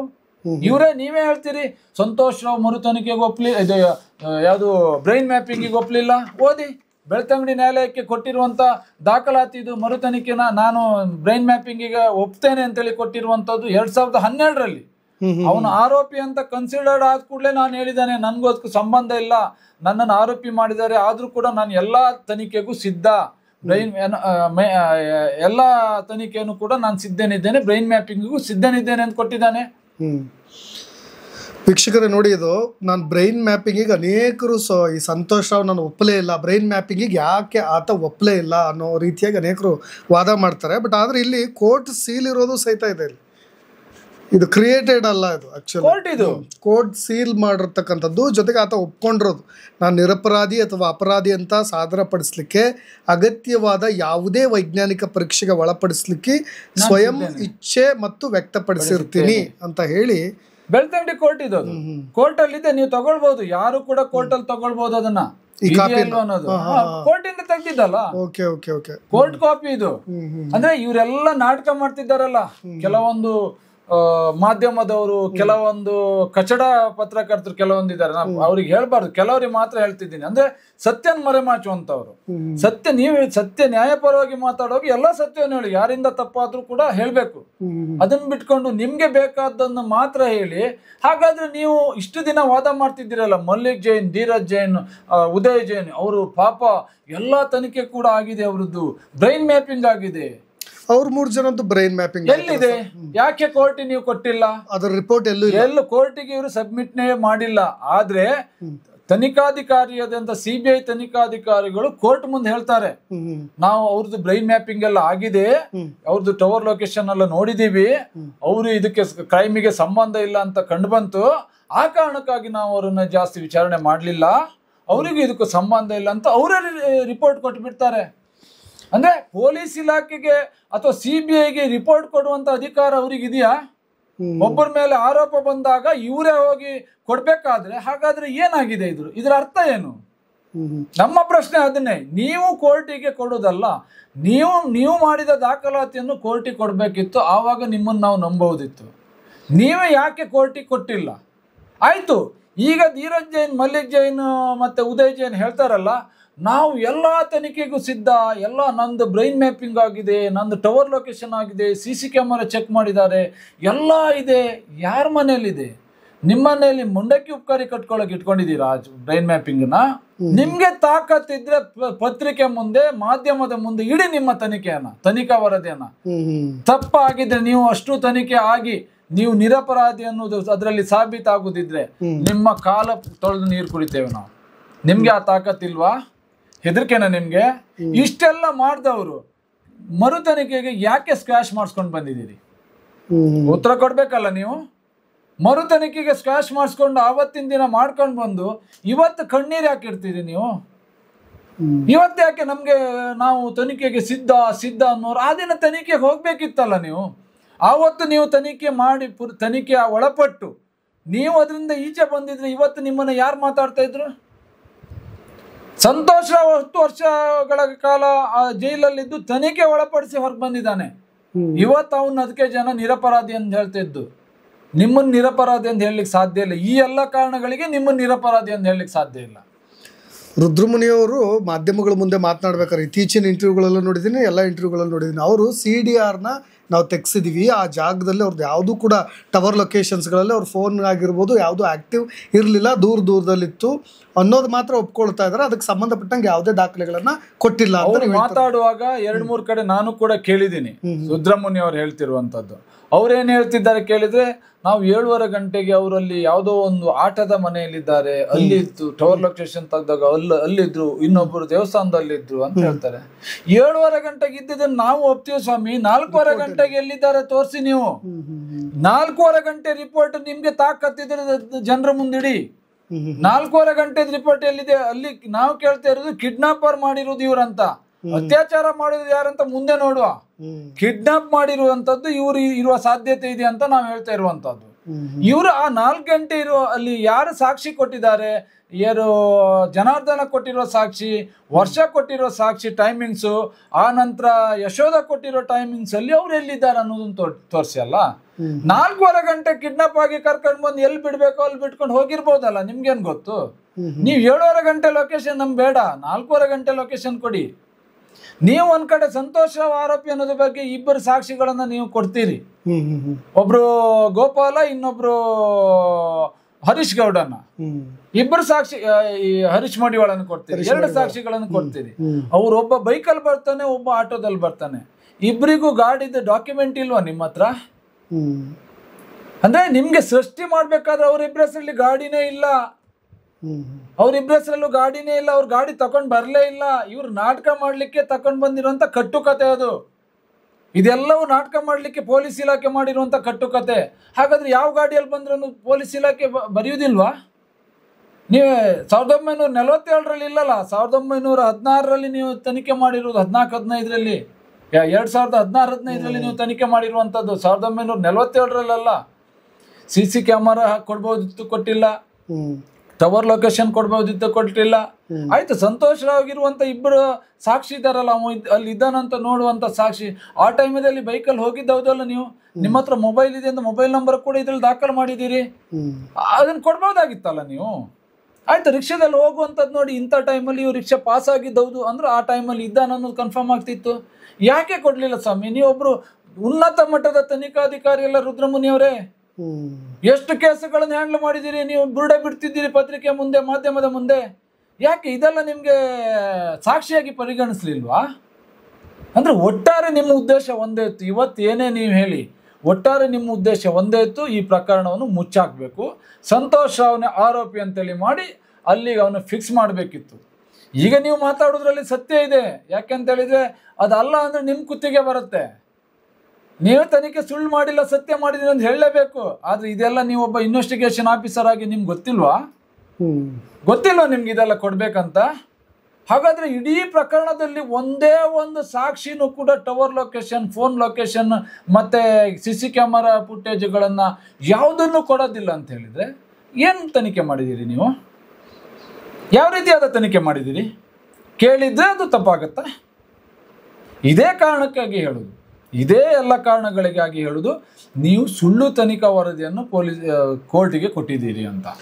ಸೌಜನ್ಯ ಮೃತದೇಹ ಪಂಚನಾಮೆ ಮಾಡಬೇಕಾದ್ರೆ ಸರ್ ನೋಡಿ, ಬ್ಯಾಗ್ ಇತ್ತು, ಬ್ಯಾಗ್ ಒದ್ದೆ ಆಗಿರಲಿಲ್ಲ, ಅದರೊಳಗಿರೋ ಪುಸ್ತಕಗಳು ಒದ್ದೆ ಆಗಿರಲಿಲ್ಲ. ಇಡೀ ರಾತ್ರಿ ಮಳೆ ಸುರಿದಿದೆ, ಆದರೂ ಕೂಡ ಅಲ್ಲಿ ಬ್ಯಾಗ್ ಒದ್ದೆ ಆಗಿಲ್ಲ ಅನ್ನೋ ಕಾರಣ ಅಂದ್ರೆ ಅಲ್ಲಿ ಸ್ಪಷ್ಟವಾಗಿ ಕಾಣ್ತದೆ ನೋಡಿ. ಸೌಜನ್ಯ ಮೃತದೇಹ ಸಿಕ್ಕಿದಾಗ ಬೆಳಿಗ್ಗೆನೂ ಕೂಡ ಮಳೆ ಇತ್ತು, ಡಾಗ್ ಸ್ಕ್ವಾಡ್ ಬಂದ್ರು ಕೂಡ ಅಲ್ಲಿ ಅದನ್ನ ಮಾಜರ್ ಮಾಡೋದಿಲ್ಲ, ಮಳೆ ಬಂತ ಅನ್ನೋ ಕಾರಣಕ್ಕೆ ಮಾಜರ್ ಮಾಡೋದಿಲ್ಲ. ಆದ್ರೆ 9ನೇ ತಾರೀಕು ಸಂಜೆ 4:15 ಗಂಟೆಗೆ ಅವಳನ್ನು ಕಿಡ್ನಾಪ್ ಆಗುತ್ತೆ. ಸಂಜೆ ಸಿಕ್ಕಾಪಟ್ಟೆ 6 ಗಂಟೆಯಿಂದ 11-12 ಗಂಟೆವರೆಗೂ ಮಳೆ ಬರ್ತಾ ಇರುತ್ತೆ. ಎಲ್ರು ಇಡೀ ಕಾಡನ್ನು ಆ ಕಡೆ ಈ ಕಡೆ ಇಡೀ ಊರನ್ನು ಅಲ್ಲೆಲ್ಲ ಹುಡುಕಿದ್ದಾರೆ. 400-500 ಜನ ಸೇರ್ಕೊಂಡು ಹುಡುಕಿದ್ದಾರೆ. ಸೌಜನ್ಯ ಬಾಡಿ ಸಿಗುದಿಲ್ಲ, ಯಾರು ಕೂಡ ಕಾಡಲ್ಲಿ ಸಿಗುದಿಲ್ಲ. ಆದ್ರೆ ಪೊಲೀಸ್ ಇಲಾಖೆಯ ಕಟ್ಟುಕತೆಯಲ್ಲಿ 10ನೇ ತಾರೀಕು ಬೆಳಿಗ್ಗೆ ಬಾಡಿ ಸಿಗ್ತದೆ, ಅವಳ ಬ್ಯಾಗು ಕೂಡ ಸಿಗ್ತದೆ, ಪುಸ್ತಕ ಚಂಡಿ ಆಗುದಿಲ್ಲ. ಅಂದ್ರೆ ಮಳೆ ಬರುವಾಗ ತಾರ್ಪಲ್ ಹಾಕಿಟ್ಟಿದ್ದಾರೆ ಅದಕ್ಕೆ, ಅಂದ್ರೆ ಚಂಡಿ ಆಗುದಿಲ್ಲಲ್ಲ, ತಾರ್ಪಲ್ ಹಾಕಿಟ್ಟಿದ್ದಾರೆ. ಅದು ಇಡೀ ಕಾಡಲ್ಲಿ ಸಿಗದೆ ಇರುವಂತ ಸಂತೋಷ್ ರಾವ್ ಟೆಂಟ್ ಪೊಲೀಸರಿಗೆ ಸಿಗ್ತದೆ. ಇಡೀ ಕಾಡಲ್ಲಿ ಹುಡುಕಿದಾಗ ಸಿಗದೆ ಇರುವಂತ ಸಂತೋಷ್ ರಾವ್ ಟೆಂಟ್ ಪೊಲೀಸರಿಗೆ ಸಿಗ್ತದೆ. ನೋಡಿ, ಆ ಸಂತೋಷ ಸೌಜನ್ಯ ಮೃತದೇಹ ಸಿಕ್ಕಿದ ಒಂದು 10 ಮೀಟರ್ ಮೇಲ್ಗಡೆ ರಸ್ತೆ ಇದೆ, ಒಂದು ಮಣ್ಣಿನ ರಸ್ತೆ ಇದೆ, ಹಿಂದ್ಗಡೆ ಮನೆ ಇದೆ, ಬಾಡಿಯ ಮುಂದ್ಗಡೆ 10 ಮೀಟರ್ ಮುಂದೆ ತೋಡಿದೆ, ಅದ್ರ ನಂತರ ಮತ್ತೆ ರಸ್ತೆ ಇದೆ, ಮೇನ್ ರಸ್ತೆ ಇದೆ. ಹಾಗಾದ್ರೆ ಸಂತೋಷ ಎಲ್ಲಿ ಟೆಂಟ್ ಹಾಕೊಂಡು ಕೂತ್ಕೊಂಡ? ಅಂದ್ರೆ ಕೊಲೆ ಮಾಡಿ ಎಲ್ಲ ಮಾಡ್ಕೊಂಡು ಅಲ್ಲೇ ಕೂತ್ಕೊಂಡು ಬಿಡ್ತಾನ? ಕೊಲೆ ಮಾಡಿ ಅವನಿಗೆ ಸಾಕ್ಷಿ ನಾಶ ಮಾಡೋಕೆ ಗೊತ್ತಿರುತ್ತೆ, ಎಲ್ಲ ಗೊತ್ತಿರುತ್ತೆ, ಬಾಹುಬಲಿ ಬೆಟ್ಟದಲ್ಲಿ ಹೋಗಿ ಕೂತ್ಕೊಳ್ಬಾರ್ದು ಅಂತ ಗೊತ್ತಿರೋದಿಲ್ವಾ? ಅಂದ್ರೆ ಒಟ್ಟಾರೆಯಾಗಿ ಅವ್ರಿಗೆ ಏನು ಕೇಳಿದ್ರೆ ಏನೋ ಮಾಡಿ ಹಾಕಬೇಕು. ಅವ ಸಿಕ್ಕಿದ್ದಾನೆ, ಅವನ ಮೇಲೆ ಆರೋಪ ಬರುವಾಗ ಮಾಡಬೇಕು, ಏನೋ ಮಾಡಕ್ ಹೋದ್ರು, ಈಗ ಸಿಕ್ಕೊಂಡು ಬಿದ್ದಿದ್ದಾರೆ. ಡಾಕ್ಟರ್ ರಶ್ಮಿ ಅವ್ರು ಕೊಟ್ಟಂಥ ರಿಪೋರ್ಟ್ಸ್, ಅವರು ಸೇವಿಸಿದಂಥ ಆಹಾರ ನಿಮಗೆಲ್ಲ ಗೊತ್ತಿದೆ. ಅವತ್ತಿನ ಕಾರ್ಯಕ್ರಮ ಉಪವಾಸ ಇದ್ಲು, ಮನೆಗೆ ಹೋದ್ಮೇಲೆ ಊಟ ಮಾಡಬೇಕು ಅನ್ನೋ ಒಂದು ಉದ್ದೇಶಕ್ಕೆ ತೆಗೆದುಕೊಂಡಿರುತ್ತಂಥ ಬಾಕ್ಸ್ನಲ್ಲಿ ಆಹಾರ ಕೂಡ ಹಾಗೆ ಇತ್ತು ಅನ್ನೋ ವಿಚಾರವಾಗಿ ಯಾವ ಸಮಯದಲ್ಲಿ ಆಕೆ ಊಟ ಮಾಡಿರಬಹುದು, ಅವಳ ದೇಹದಲ್ಲಿ ಸಿಕ್ಕಿರ್ತಕ್ಕಂಥ ಆಹಾರ ನೋಡಿ. ಅವಳು ಅವತ್ತು ಹೊಸ ಅಕ್ಕಿ ಊಟ ಇದೆ ಅನ್ನೋ ಕಾರಣಕ್ಕೆ ಶಾಲೆಯಲ್ಲಿ ಬುತ್ತಿ ಕೂಡ ತಗೊಂಡೋಗಿಲ್ಲ, ಶಾಲೆಯಲ್ಲೂ ಕೂಡ ಊಟ ಮಾಡಿಲ್ಲ, ಬೇಗ ಬರ್ಬೇಕಂತ. ಆ ದಿನ ಸ್ಪೆಷಲ್ ಕ್ಲಾಸ್ ಇದ್ದಿದ್ರಿಂದ ಅವಳಿಗೆ ಸ್ವಲ್ಪ ಡಿಲೇ ಆಗಿತ್ತು. ಅವಳ ಸ್ನೇಹಿತೆ ಕೂಡ ಅದನ್ನು ಸ್ಪಷ್ಟಪಡಿಸಿದ್ದಾಳೆ, ಅವಳು ಊಟ ಮಾಡಿಲ್ಲ, ಮನೆಯಲ್ಲಿ ಹೊಸ ಅಕ್ಕಿ ಊಟ ಉಂಟು, ನಾನು ಅಲ್ಲೇ ಊಟ ಮಾಡ್ತೀನಂತ ಅವಳ ಸ್ನೇಹಿತರು ಕೂಡ ಅದನ್ನ ಉಲ್ಲೇಖ ಮಾಡಿದ್ದಾಳೆ. ಆದ್ರೆ ಪೋಸ್ಟ್ ಮಾರ್ಟಮ್ ರಿಪೋರ್ಟ್ ಅಲ್ಲಿ ಬರ್ತದೆ, ಅಂದ್ರೆ ಅನ್ಡೈಜೆಸ್ಟ್ ಫುಡ್ ಇದೆ, ಸುಮಾರು ಸಾಯುವುಕ್ಕಿಂತ 6 ಗಂಟೆ ಮೊದಲು ಆ ಫುಡ್ ಅನ್ನು ಸೇವಿಸಿರಬಹುದು. ಅಂದ್ರೆ ಹೆಚ್ಚು ಕಡಿಮೆ ಅವಳ 12 ಗಂಟೆ ಅಂದಾಜು ಅವ್ರು ಸಾವಿನ ಇದನ್ನ ಕೊಟ್ಟಿದ್ದಾರೆ. ಆದ್ರೆ ಸಮಯ ಅದಕ್ಕಿಂತ ಹಿಂದೆ ಅಂದ್ರೆ 6 ಗಂಟೆ 7 ಗಂಟೆ ಸಮಯದಲ್ಲಿ ಅವಳಿಗೆ ಊಟ ತಂದು ಕೊಟ್ಟಿದ್ದಾರೆ. ಸಂತೋಷ್ ರಾವ್ ಅವಳನ್ನ ಅಲ್ಲಿ ಕಟ್ಟಾಕಿ ಊಟ ತಂದು ಕೊಟ್ಟು ಊಟ ಮಾಡಿಸ್ಲಿಕ್ಕೆ ಸಾಧ್ಯ ಇದೆಯಾ? ಅಥವಾ ರೇಪ್ ಆಗ್ತದೆ ನನ್ಗಂದಾಗ್ಲೂ ಕೂಡ ಊಟ ಮಾಡ್ಲಿಕ್ಕೆ ಸಾಧ್ಯ ಇದೆಯಾ? ಆದ್ರೆ ಒಂದು ಸಾಧ್ಯತೆ ಇದೆ, ಅವಳನ್ನ ಕಿಡ್ನಾಪ್ ಮಾಡಿದಂತ ಕಿಡ್ನಾಪರ್ ಕರ್ಕೊಂಡೋಗಿ ಎಲ್ಲೋ ಒಂದ್ ಕಡೆ ಅವಳನ್ನ ರೂಮಲ್ಲಿ ಕೂಡ ಹಾಕಿರ್ಬಹುದು. ಆ ಸಮಯದಲ್ಲಿ ಅವಳು ಹಸಿವೆ ಅಂತ ಕೂಗಾಡ್ತಿರ್ಬಹುದು, ನನ್ಗೆ ಹಸಿವೆ ಆಗ್ತಿದೆ ಊಟ ಮಾಡ್ಬೇಕಂತ ಹೇಳ್ತಿರ್ಬೋದು. ಆಮೇಲೆ ಇವ್ರೇನೋ ನಾಟಕ ಮಾಡಿ ಆಯ್ತು ಬಿಡ್ತೀವಿ ಊಟ ಮಾಡು ಆಮೇಲೆ ಬಿಡ್ತೀವಿ ಅಂತ ಎಲ್ಲೋ ಊಟ ತಂದು ಕೊಟ್ಟಿರ್ಬೋದು. ಆ ನಂತರ ಅವಳನ್ನ ಅತ್ಯಾಚಾರ ಮಾಡಿ ಕೊಲೆ ಮಾಡಿ ಅಲ್ಲಿ ತಂದು ಹಾಕ್ಲಿಕ್ಕೆ ಸಾಧ್ಯತೆಗಳಿದೆ. ಪೋಸ್ಟ್ ಮಾರ್ಟಮ್ ರಿಪೋರ್ಟ್ ಅಲ್ಲಿ ಸರ್ ನಾನು ಅದನ್ನು ಸ್ವಲ್ಪ ಮೆನ್ಷನ್ ಮಾಡ್ತೇನೆ, ಅದು ಇದೆಯಾ ಸರ್? ಪೋಸ್ಟ್ ಮಾಡ್ತೀನಿ ಸರ್. ಊಟ ಮಾಡಿರೋ ವಿಷಯಕ್ಕೆ ಸಂಬಂಧಪಟ್ಟಾಗ ನಾ ಕೇಳ್ತಾ ಇರೋದು, ಅವಳು ಪ್ರಾಣ ಹೋಗಿರೋ ಸಾಧ್ಯತೆಗಳು ಯಾವ ಟೈಮಲ್ಲಿ ಹೇಳಿರೋ ಸರ್? ಅದು ಪೋಸ್ಟ್ ಮಾರ್ಟಮ್ ರಿಪೋರ್ಟ್ ಅಲ್ಲಿ ರಾತ್ರಿ 12 ಗಂಟೆ ಅಂದಾಜಲ್ಲಿ, 12 ಗಂಟೆ ರಾತ್ರಿ 12 ಗಂಟೆ ಅಂದಾಜಲ್ಲಿ, ಅಂದ್ರೆ ಈ ಇದ್ರಕ್ಕಿಂತ ಒಂದು ಬಾಡಿ ಸಿಕ್ಕಿದ್ದು ಬೆಳಿಗ್ಗೆ ಜಾವ 8-10 ಗಂಟೆ, 10-11 ಗಂಟೆ, 10 ಗಂಟೆ ಸಿಕ್ಕಿದೆ.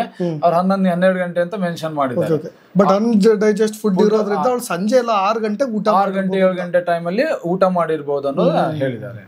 6-7 ಗಂಟೆ ಟೈಮಲ್ಲಿ ಪರಿಚಯನೇ ಇಲ್ದಿರೋ ಸಂತೋಷ್ ಅವ್ರ ಜೊತೆಗೆ 4:00 ಅವಳು ಏಕೆ ಹೋಗ್ತಾಳೆ?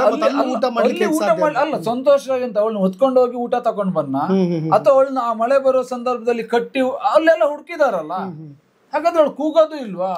ಅಷ್ಟು ಅಸಹಾಯಕತೆ ಇದೆಯಾ ಅಲ್ಲಿ? ಅಂದ್ರೆ ಇದೆಲ್ಲ ಕೂಡ ನೋಡಿದ್ರೆ ಕರೆಕ್ಟ್ ಆಗಿ ಅರ್ಥ ಆಗುತ್ತೆ. ಆರೋಪಿಗಳೇ ಬೇರೆ, ಹಿಡ್ದಿದ್ದೇ ಬೇರೆ ಅವ್ರನ್ನ ಅಂತ. ಆರೋಪಿಗಳೇ ಬೇರೆ. ಇದು ಈಗ ಆಗಿರುವಂತ ಉದಾಹರಣೆ ನೋಡಿದ್ರೆ ಕಿಡ್ನಾಪರ್ ಯಾರು ಅನ್ನೋದು 100% ಹೇಳ್ತೇನೆ ನಾನು. 100% ಕಿಡ್ನಾಪರ್ ಯಾರು ಅನ್ನೋದು ಅರ್ಥ ಆಗುತ್ತೆ. ಮುಂದಿನ ದಿನದಲ್ಲಿ ಗುಡಿ ತನಿಖೆ ಆಗುತ್ತೆ, ಬರ್ತದೆ. ಆದ್ರೆ ಇಲ್ಲಿ ನಾಟಕೀಯ ಬೆಳವಣಿಗೆ ಮಾಡಿದ್ದಾರೆ ಪೊಲೀಸ್ ಇಲಾಖೆ. ಇನ್ನೂ ಒಂದ್ ಕಡೆ ಹೇಳ್ತಾನೆ ರುದ್ರಮುನಿ, ಅಯ್ಯೋ ಒಂದು ಟಿವಿ ಚಾನಲ್ ಅಲ್ಲಿ ನೋಡ್ದೆ ನಾನು, ಪವಿತ್ರ ಸಾವು ನಾಚಿಕೆ ಆಗುದಿಲ್ಲ ಅವನಿಗೆ, ನಾಚಿಕೆ ಆಗುದಿಲ್ಲ ಅವನಿಗೊಂದು ಹೆಣ್ಮಗ್ಳಿಲ್ವಾ? ನಾವ್ ಹೇಳ್ಬಾರ್ದು.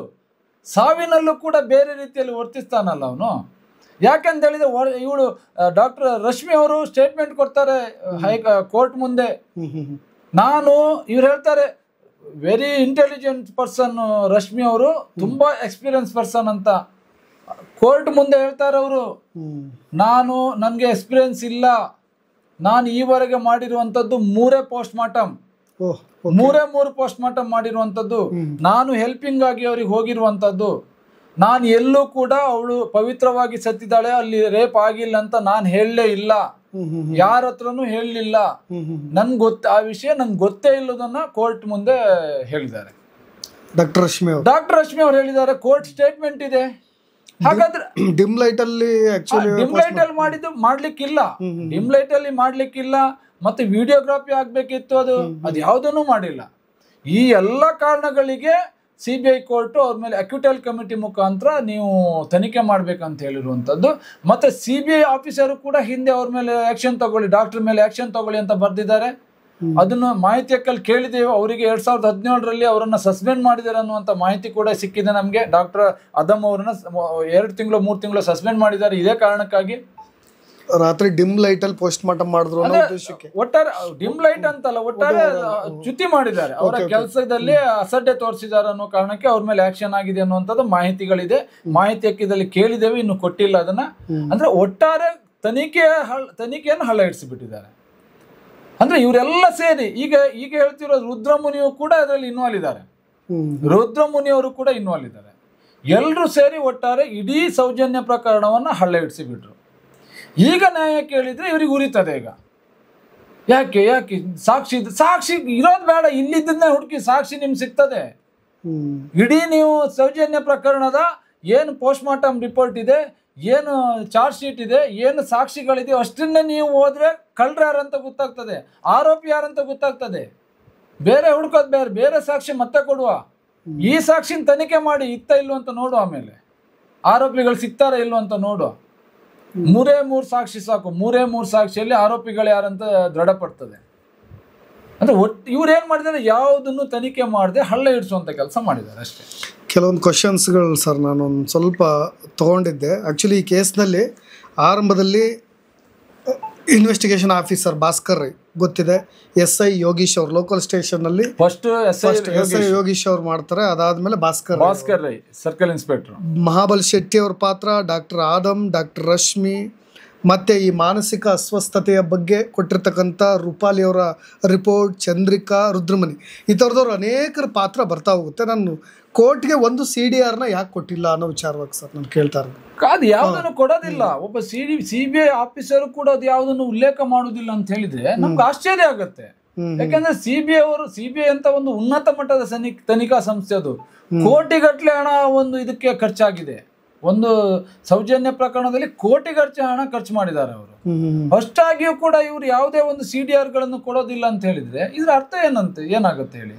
ಸಂತೋಷ ಅತ್ಯಾಚಾರ ಮಾಡಿದ್ರೆ ಅವಳ ದೇಹದ ಮೇಲೆ ಆತನ ಫಿಂಗರ್ ಪ್ರಿಂಟ್ ಇರ್ತಾ ಇತ್ತು ಸರ್. ಅಟ್ಲೀಸ್ಟ್ ಅದು ಬೇಸಿಕ್ ನಾಲೆಡ್ಜ್ ಅಂತ ಅಂದ್ಕೊಳ್ತೀನಿ. ಯಾರೇ ಆಗಿದ್ರು ಕೂಡ FSL ರಿಪೋರ್ಟ್ ಕೊಡಬೇಕಾದ್ರೆ, ವೈದ್ಯಕೀಯ ಮೆಡಿಕಲ್ ರಿಪೋರ್ಟ್ ಕೊಡಬೇಕಾದ್ರೆ ಎಲ್ಲೂ ಕೂಡ ಅದನ್ನ ಸಬ್ಮಿಟ್ ಮಾಡಿದಾರೆ ಸರ್. ಒಂದು ಏನಾದ್ರು ಫಿಂಗರ್ ಪ್ರಿಂಟ್ ಇತ್ತು ಇಲ್ಲ ಅನ್ನೋದು ಇಲ್ಲ. ಫಿಂಗರ್ ಪ್ರಿಂಟ್ ಬಗ್ಗೆ ಅವರು ಅದನ್ನೇ ಡಾಗ್ ಸ್ಕ್ವಾಡ್ ತಂದ್ರು. ಆ ದಿನ ಡಾಗ್ ಸ್ಕ್ವಾಡ್ ಫಿಂಗರ್ ಪ್ರಿಂಟರ್ ಎಲ್ಲ ಬಂದ್ರು. ಅಲ್ಲಿ ಮಳೆ ಬರ್ತಿರೋದ್ರಿಂದ ನಾವು ಚೆಕ್ ಮಾಡ್ಲಿಲ್ಲ ಅಂತ ಅದನ್ನ ವಾಪಸ್ ಮಾಡಿದ್ದಾರೆ. ಆದ್ರೆ ಅವ್ರು ಬಟ್ಟೆಗೂ ಕೂಡ ಅದನ್ನೆಲ್ಲ ಟ್ಯಾಲಿ ಮಾಡಿದ್ದಾರೆ. ಯಾವ್ದು ಕೂಡ ಟ್ಯಾಲಿ ಆಗ್ಲಿಲ್ಲ. ಸಂತೋಷ್ ರಾವ್ ಬಟ್ಟೆಗೂ ಸೌಜನ್ಯ ಮೈಯಲ್ಲಿರುವಂತ ಇದಕ್ಕೂ ಟ್ಯಾಲಿ ಮಾಡಿದ್ದಾರೆ, ಅದು ಟ್ಯಾಲಿ ಆಗ್ಲಿಲ್ಲ. ಮಣ್ಣೊಂದು ಮಾತ್ರ ಅವಳಿಗೆ ವೆಜಿನಲ್ಗೆ ಮಣ್ಣು ತುಂಬಿರುವುದರಿಂದ ಅಲ್ಲಿ ಆ ಮಣ್ಣು ಅಲ್ಲಿಯ ಮಣ್ಣೆ ಅನ್ನೋದೊಂದು ಕನ್ಫರ್ಮ್ ಆಗಿದೆ. ಬಿಟ್ರೆ ಅದು ಅಲ್ಲಿ ಬಂದು ಮಣ್ಣು ತುಂಬಿದ್ದಾರೆ ಅದನ್ನು ಕನ್ಫರ್ಮ್ ಡಂಪ್ ಮಾಡಿರ್ಬಾರ್ದು. ಇದನ್ನೆಲ್ಲ ನೋಡಿ ಅವಳನ್ನು ಒಂದ್ ಕೈ ಕಟ್ಟಿದೆ, ಒಂದ್ ಕೈ ಹೀಗೆ ಕಟ್ಟಿದೆ. ಈ ಇದ್ರಲ್ಲಿ ಮಾಡ್ಲಿಕ್ಕೆ ಸಾಧ್ಯ ಇದೆಯಾ? ಒಂದು. ಎರಡನೇದಾಗಿ FSL ರಿಪೋರ್ಟ್ ಹೇಳ್ತದೆ ಸ್ಟ್ಯಾಂಡಿಂಗ್ ಪೊಸಿಷನ್ ಅಲ್ಲಿ ಅವಳನ್ನ ಹಿಂದ್ಗಡೆ ಹಾಕಿ ಕೊಂದಿರುವುದು ಅಂತೇಳಿ ಕೊಟ್ಟಿದ್ದಾರೆ FSL ರಿಪೋರ್ಟ್ ಅಲ್ಲಿ. ಸ್ಟ್ಯಾಂಡಿಂಗ್ ಪೊಸಿಷನ್ ಅಲ್ಲಿ ರುದ್ರಮುನಿ ಹೇಳ್ತಾನೆ ಎಳ್ಕೊಂಡು ಹೋಗಿದ್ದಾರೆ, ಅವಾಗ ಸತ್ರು. ಒಂದ್ ಮಾಧ್ಯಮದಲ್ಲಿ ನೋಡಿದೆ ಅಲ್ಲ, ಅದು ಸ್ಟ್ಯಾಂಡಿಂಗ್ ಪೊಸಿಷನ್, ಅದು ಆಮೇಲೆ ಆಮೇಲೆ ಇದಾಯ್ತು. ಎಳ್ಕೊಂಡು ಹೋದಾಗ ಬೆನ್ನಲ್ಲಿರೋ ಬಟ್ಟೆ ಎಲ್ಲ ಹರಿದಿಲ್ಲ ಕೇಳಿದ್ರೆ ಅಲ್ಲ ಫಸ್ಟ್ ಕಡೆ ಎತ್ಕೊಂಡು ಹೋದ. ಅಂದ್ರೆ ಒಟ್ಟಾರೆ ಏನ್ ಕೇಳಿದ್ರೆ ಯಾವ ಆಂಗಲ್ ಅಲ್ಲೂ ಕೂಡ ತನಿಖೆ ಮಾಡ್ಲಿಲ್ಲ ಇವರು. ಯಾವ ಆಂಗಲ್ ಅಲ್ಲೂ ತನಿಖೆ ಮಾಡಲಿಲ್ಲ. ಬೆನ್ನಲ್ಲಿ ಅಲ್ಲಿ ಆ ಸ್ಥಳದಲ್ಲಿ ಸ್ವಲ್ಪ ಇದು ಮಾಡಿದಂತ ಗಾಯಗಳಾಗಿದೆ. ಆ ಸ್ಥಳದಲ್ಲಿ ಸ್ವಲ್ಪ ಬೆನ್ನಲ್ಲಿ ಸಣ್ಣ ಪುಟ್ಟ ಗಾಯಗಳಾಗಿದೆ. ಅದು ಎಳ್ಕೊಂಡೋಗುವಂತ ಗಾಯ ಸ್ಟ್ರೈಟ್ ಗಾಯ ಆಗ್ಬೇಕಿತ್ತು, ಅಡ್ಡ ಗಾಯ ಆಗಿದೆ. ಎಳ್ಕೊಂಡು ಹೋಗೋ ಹೇಗೆ ಗಾಯ ಬರುತ್ತೆ? ಬೆನ್ನಿಂದ ಹೀಗೆ ಗಾಯ ಬರುತ್ತೆ, ಬಟ್ ಬೆನ್ನಲ್ಲಿ ಅಡ್ಡ ಗಾಯಗಳಿದೆ, ಬಟ್ಟೆ ಹರಿದೋಗಿಲ್ಲ. ಹಾಗಾದ್ರೆ ಏನರ್ಥ? ನೀವೇ ಕೊಡ್ತೀರಿ ಅವಳು ಇದನ್ನ ಎಳ್ಕೊಂಡು ಹೋಗುವಾಗ ಟ್ಯಾಗ್ ಇದಾಗಿ ಪೊಲೀಸ್ ರಿಪೋರ್ಟ್, ನೀವು ಕೊಟ್ಟಿರೋ ಚಾರ್ಜ್ ಶೀಟ್. ಆದ್ರೆ ಇದ್ರಲ್ಲಿ ಕೊಟ್ಟಿರುವಂತದ್ದು ಸ್ಟ್ಯಾಂಡಿಂಗ್ ಪೊಸಿಷನ್ ಅಲ್ಲಿ ಅವಳನ್ನು ಕೊಂದಿದ್ದಾರೆ ಅಂತ. ಸ್ಟ್ಯಾಂಡಿಂಗ್ ಪೊಸಿಷನ್ ಎಲ್ಲಿ ಇರ್ಬೋದು ಹಾಗಾದ್ರೆ? ಒಬ್ಬನೇ ಸ್ಟ್ಯಾಂಡಿಂಗ್ ಪೊಸಿಷನ್ ಅಲ್ಲಿ ಇಲ್ಲಿ ಸಂತೋಷ್ ರಾವ್ ಕೊಂದ, ಅಲ್ಲಿ ನೀವು ಹೇಳ್ತೀರಿ ಕೈ ಕಟ್ಟಿ ರೇಪ್ ಮಾಡಿ ಕೊಂದು ಹಾಕ್ತಾ ಅಂತೀರಿ. FSL ರಿಪೋರ್ಟ್ ಹೇಳ್ತದೆ ಸ್ಟ್ಯಾಂಡಿಂಗ್ ಪೊಸಿಷನ್ ಅಲ್ಲಿ ಕೊಂದಿದ್ದ ಅಂತೇಳಿ. ಇದನ್ನೆಲ್ಲ ನೋಡಿನೇ CBI ಕೋರ್ಟ್ ಮರು ತನಿಖೆಗೆ ಆದೇಶ ಮಾಡಿರುವಂತದ್ದು. ಇದೆಲ್ಲವನ್ನು ನೋಡಿ ಉಲ್ಲೇಖ ಮಾಡಿದೆ. ಯಾರ್ಯಾರು ತಪ್ಪು ಮಾಡಿದ್ದಾರೆ, ಯಾರ್ಯಾರ ಅಧಿಕಾರಿಗಳ ಮೇಲೆ ತನಿಖೆ ಆಗ್ಬೇಕಂತಾನೆ ಜಡ್ಜ್ಮೆಂಟ್ ಅಲ್ಲಿ ಕೊಟ್ಟಿದ್ದಾರೆ. ಈ ಎಲ್ಲ ಕಾರಣಗಳಿಗೆ ನಾವು ಹೇಳ್ತಿರೋದು ಸಂತೋಷ್ ರಾವ್ ಆರೋಪಿ ಎಲ್ಲ ಬೇರೆಯವರಿದ್ದಾರೆ ಅಂತ. ರವಿ ಪೂಜಾರಿ ಅವ್ರು ಸಾವಾಗುತ್ತೆ ಸರ್, ಅವನ ಪ್ರಮುಖ ಸಾಕ್ಷಿ ಅನ್ನೋದು ಇದರಲ್ಲಿ ಗೊತ್ತಿದೆ. ಅಟ್ಲೀಸ್ಟ್ ಈ ಕೇಸ್ನಲ್ಲಿ ಆತನೇ ಸಸ್ಪೆಕ್ಟ್ ಅನ್ನೋದನ್ನು ಯಾವಾಗ ಅವರು ಫ್ಯಾಮಿಲಿಯವರು ಆರೋಪ ಮಾಡ್ತಾರೋ ಅದಾದ್ಮೇಲೆ CBIನವರಾಗಿರ್ಬೋದು ಯಾರು ಕೂಡ ಯಾಕೆ ಆತನ ಮೇಲೆ ಆ ಕೇಸ್ ಸಂಬಂಧಪಟ್ಟಂಗೆ ತನಿಖೆ ಯಾರು ಮಾಡಲ್ಲ. ನಾನು ಹೇಳೋದೇ ಈ ಸಂಬಂಧಪಟ್ಟ 4 ಸಾಕ್ಷಿಗಳು ಕೂಡ ಸಾಯ್ತಾರೆ. 4 ಸಾಕ್ಷಿ ಅಲ್ಲ, 3 ಸಾಕ್ಷಿಗಳು ಸಾಯ್ತಾರೆ. ಒಂದು ಸಾಕ್ಷಿ ಅಲ್ಲ, ಬಟ್ ಅವ್ರು ಹೇಳ್ತಾ ಇದ್ರು ಅಂತ ಜನ ಹೇಳ್ಕೊಳ್ತಿದ್ದಾರೆ. ನಾನಲ್ಲಿ ಅವ್ರ ಮೈಯಲ್ಲಿ ಬ್ಲಡ್ ಇದ್ದು ಬಟ್ಟೆ ಬ್ಲಡ್ ಇದ್ದು ಒಗ್ದಿದ್ದೀನಿ, ನೋಡಿದೀನಿ ಆ ಸಮಯದಲ್ಲಿ ಅಂತ ಹೇಳ್ತಾ ಇದ್ರು ಅಂತ ಹೇಳ್ತಿದ್ರು. ಅವ್ರು ಒಂದಿನ ಬಾವಿಗೆ ಬಿದ್ದು ಸಾಯ್ತಾರೆ, ಒಬ್ರು ಆತ್ಮಹತ್ಯೆಯಾಗಿ ಸಾಯ್ತಾರೆ, ಒಂದು ನೇಣು ಹಾಕೊಂಡು ಸಾಯ್ತಾರೆ, ಒಬ್ರು ಆಕ್ಸಿಡೆಂಟ್ ಆಗಿ ಸಾಯ್ತಾರೆ, ಒಬ್ಬೊಬ್ರು ಒಂದೊಂದು ರೀತಿಯಲ್ಲಿ ಸಾಯ್ತಾರೆ.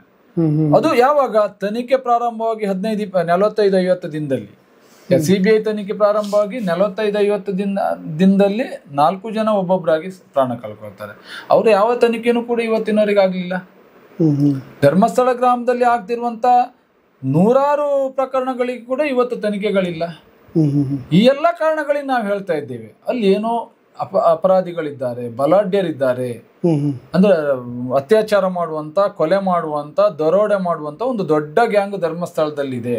ಉದಯ್ ಜೈನ್ ಈಗಲೂ ಹೇಳ್ತಾರಲ್ಲ ಸರ್, ನನ್ನ ಮೇಲೆ ಬ್ರೈನ್ ಮ್ಯಾಪಿಂಗ್ ಮಾಡ್ರಿ, ಈಗಲೂ ನಾನು ಸಿದ್ಧನಿದ್ದೀನಿ ಅಂತ ಈಗಲೂ ಹೇಳ್ತಾರಲ್ಲ ಸರ್. ಸ್ವಾಮಿ, ಇವತ್ತು ನೀವು ನಿಮ್ಮ ಮುಖವನ್ನು ಉಳಿಸ್ಕೊಳ್ಳಿಕ್ಕೆ ಏನೇ ಮಾತಾಡಿ, ಅವತ್ತ್ಯಾಕೆ ನೀವು ಒಪ್ಲಿಲ್ಲ? ಬ್ರೈನ್ ಮ್ಯಾಪಿಂಗ್ ಆಗಿದೆಯಲ್ಲ, ನಿಮ್ದು ಆಗಿದೆಯಲ್ಲ, ಇನ್ಯಾಕೆ ನಿಮ್ ಬ್ರೈನ್ ಮ್ಯಾಪಿಂಗ್ ಮಾಡ್ಬೇಕು? ಬ್ರೈನ್ ಮ್ಯಾಪಿಂಗ್ ಯಾಕೆ? 2 ಮುಕ್ಳೆ ಮೇಲೆ ಬಿಟ್ರೆ ನಿಮ್ದೇ ಬಾಯಲ್ಲಿ ಬರ್ತದೆ ಅಲ್ಲ. ತನಿಖೆ ಸರಿ ಆಗ್ಬೇಕಷ್ಟೇ, ಹೌದಲ್ಲ ಅನ್ನೋದು ಅಷ್ಟೇ ಮಾಡಿದ್ರೆ ಸಾಕು. ಯಾರ ಬಗ್ಗೆ ನಾವು ಆರೋಪ ಮಾಡ್ತಿಲ್ಲ. ನೀವು ನಿಮ್ಮ ಮೇಲೆ ಅನುಮಾನ ಯಾಕೆ ಬರ್ತಿದೆ ಕೇಳಿದ್ರೆ, ಯಾಕೆ ನೀವು ಪದೇ ಪದೇ ಹೋಗಿ ಅದನ್ನ ಸ್ಕ್ರ್ಯಾಚ್ ಮಾಡಿಸ್ಕೊಂಡು ಬರ್ತೀರಿ? ಬ್ರೈನ್ ಮ್ಯಾಪಿಂಗ್ ಆದವರು, ಎಲ್ಲ ತನಿಖೆ ಮುಗ್ದವರು, ನಿಮ್ಮ ಮೇಲೆ ಸಮನ್ಸ್ ಬಂದು ಸ್ಕ್ರ್ಯಾಚ್ ಮಾಡಿಸ್ಕೊಂಡು ಬರ್ತೀರಿ, ಮರು ತನಿಖೆ ಆದ್ರೆ ಸ್ಕ್ರ್ಯಾಚ್ ಮಾಡಿಸ್ಕೊಂಡು ಬರ್ತೀರಿ. ಆವತ್ತಿಲ್ದಿರುವ ತನಿಖೆ ಇವತ್ತು ನಿಮ್ಗೆ ಯಾಕೆ? ಆವತ್ತು ತನಿಖೆ ಬೇಡ ಅಂತ ನೀವು ಹೋದವರು, ಸ್ಟೇ ತಗೊಂಡು ಬಂದವರು, ಇವತ್ತು ಯಾಕೆ ಹೇಳ್ತೀರಿ ತನಿಖೆ ಮಾಡಿ ತನಿಖೆ ಮಾಡಿ ತನಿಖೆ ಮಾಡಿ? ತನಿಖೆ ಆಗತ್ತೆ, ವೆಯ್ಟ್ ಮಾಡಿ ಸ್ವಲ್ಪ. ಯಾವ್ದಾದ್ರು ಒಂದು ರೂಟಲ್ಲಿ ತನಿಖೆ ಆಗತ್ತೆ, ನ್ಯಾಯ ಸಿಕ್ಕೇ ಸಿಗುತ್ತೆ, ಸತ್ಯ ಹೊರ ಬರುತ್ತೆ. ಸ್ವಲ್ಪ ಕಾಯ್ಬೇಕಷ್ಟೇ, ಸ್ವಲ್ಪ ದಿನ ಕಾಯ್ಬೇಕಾಗತ್ತೆ ಅಷ್ಟೇ. ಹಾಗಾಗಿ ಒಟ್ಟಾರೆ ಈ ಪ್ರಕರಣ ಎಲ್ಲ ಅಧಿಕಾರಿಗಳು ಸೇರಿ ಹಳ್ಳ ಎಡ್ಸಿ ಬಿಟ್ಟಿದ್ದಾರೆ, ಕೊಲೆಪ್ಸ್ ಮಾಡಿಬಿಟ್ಟಿದ್ದಾರೆ. ಸಾಕ್ಷಿಗಳನ್ನು ಹೇಳದೆ, ಸಾಕ್ಷಿಗಳನ್ನು ಸರಿಯಾಗಿ ಕೊಡದೆ ಕೊಲೆಪ್ಸ್ ಮಾಡಿಬಿಟ್ಟಿದ್ದಾರೆ. ಇದ್ರಲ್ಲಿ ಪರಿಮಳ ಟೀಚರ್ ಅವ್ರ ಪಾತ್ರ ಏನ್ ಸರ್? ಅದು ಸುಮ್ಮನೆ ಒಂದು ಊಹಾಪೋಹನ ಅಥವಾ ಪಾತ್ರ ಇದ್ದಿತ್ತು. ಬಟ್ ಆವತ್ತಿನ ದಿನ ಅವ್ರು ಹೇಳಿದ ನಂತರನೇ ಗೊತ್ತಾಗಿರೋದಂತ ಅವ್ರ ಮನೆಯವರು ಉಲ್ಲೇಖ ಮಾಡಿದ್ರು. ಯಾರು ಸೌಜನ್ಯ ಮನೆಯವರು ಉಲ್ಲೇಖ ಮಾಡಿದ್ರು ಆ ಸಮಯದಲ್ಲಿ. ಪರಿಮಳ ಟೀಚರ್ ಅಲ್ಲಿ ಯಾರೋ ಅವಳನ್ನ ಎತ್ಕೊಂಡು ಹೋಗಿರೋದು ನೋಡಿದ್ದಾರೆ ಅಂತ ಅವರೇ ಹೇಳಿದ್ದು ಹೀಗೀಗಾಗಿದೆ ಅಂತ. ಬಟ್ ಆ ನಂತರ ಅವರು ಯೂಟರ್ನ್ ನೋಡಿದ್ರು, ಈ ಸಮಸ್ಯೆಗಳು ಬೇಡ. ಯಾಕಂದ್ರೆ ಅವರು ಕೂಡ SDM ಕಾಲೇಜಿನ ಟೀಚರ್, ಅವರು ಕೂಡ SDM ಕಾಲೇಜಲ್ಲಿ ಇರುವುದು. ಈ ಸಮಸ್ಯೆಗಳೆಲ್ಲ ನಮ್ಗೆ ಯಾಕಂತ ಅವರು ಸಾಕ್ಷಿಯಿಂದ ಹಿಂದೋದ್ರು, ಸಾಕ್ಷಿ ಹೇಳಲಿಲ್ಲ. ಅಂದ್ರೆ ಈ ಎಲ್ಲ ಸಾಕ್ಷಿಗಳು ಕರೆಕ್ಟ್ ಆಗಿ ಹೇಳಿದ್ರೆ ಅವತ್ತಿನ ದಿನನೇ ಇಷ್ಟೊತ್ತಿನೊಳಗೆ ಆರೋಪಿಗಳು ಸಿಕ್ಬಿಡ್ತಾ ಇದ್ರು. ಅಂದ್ರೆ ಈ ಕಾರಣಕ್ಕಾಗಿ ನಾವು ಈ ಹೋರಾಟವನ್ನು ಈ ರೀತಿಯಾಗಿ ದೊಡ್ಡ ಮಟ್ಟದಲ್ಲಿ ಮಾಡ್ತಾ ಇದೀವಿ. ಅಂದ್ರೆ ಬಲಾಢ್ಯರ ಮುಂದೆ ಹೋರಾಟ ಮಾಡ್ಲಿಕ್ಕೆ ಬೇರೆ ದಾರಿ ಇಲ್ಲ. ಕೋರ್ಟು ಕೂಡ ನಮ್ಮ ಅರ್ಜಿಯನ್ನು ಪರಿಗಣನೆಗೆ ಕೆಲವು ಸಲ ತಗೊಳ್ತಾ ಇಲ್ಲ. ಕೆಲವೊಂದು ಮಾಧ್ಯಮ ನಮ್ಮ ಜೊತೆಗಿಲ್ಲ, ರಾಜಕಾರಣಿಗಳು ನಮ್ಮ ಜೊತೆಗಿಲ್ಲ. ಎಲ್ಲರೂ ಕೂಡ ಅಪರಾಧಿಗಳ ಪರವಾಗಿ ಕೆಲಸ ಮಾಡ್ತಿದ್ದಾರೆ, ದೊಡ್ಡವರ ಪರವಾಗಿಯೇ ಕೆಲಸ ಮಾಡ್ತಿದ್ದಾರೆ. ನಮ್ಗುಳ್ದಿರುವಂತದ್ದು ಜನಸಾಮಾನ್ಯರು, ಜನಾಂದೋಲನ, ಸಣ್ಣ ಸಣ್ಣ ಯೂಟ್ಯೂಬ್ ಚಾನೆಲ್ಗಳು, ಅವರು ನ್ಯಾಯಪರವಾಗಿ ಕೆಲಸ ಮಾಡ್ತಿದ್ದಾರೆ, ನಮ್ಮ ಪರವಾಗಿ ಅಲ್ಲ ನ್ಯಾಯಪರವಾಗಿ ಕೆಲಸ ಮಾಡ್ತಿದ್ದಾರೆ. ಹಾಗಾಗಿ ಈ ಪ್ರಕರಣ ಇವತ್ತು ಈ ಹಂತಕ್ಕೆ ಬಂದಿದೆ.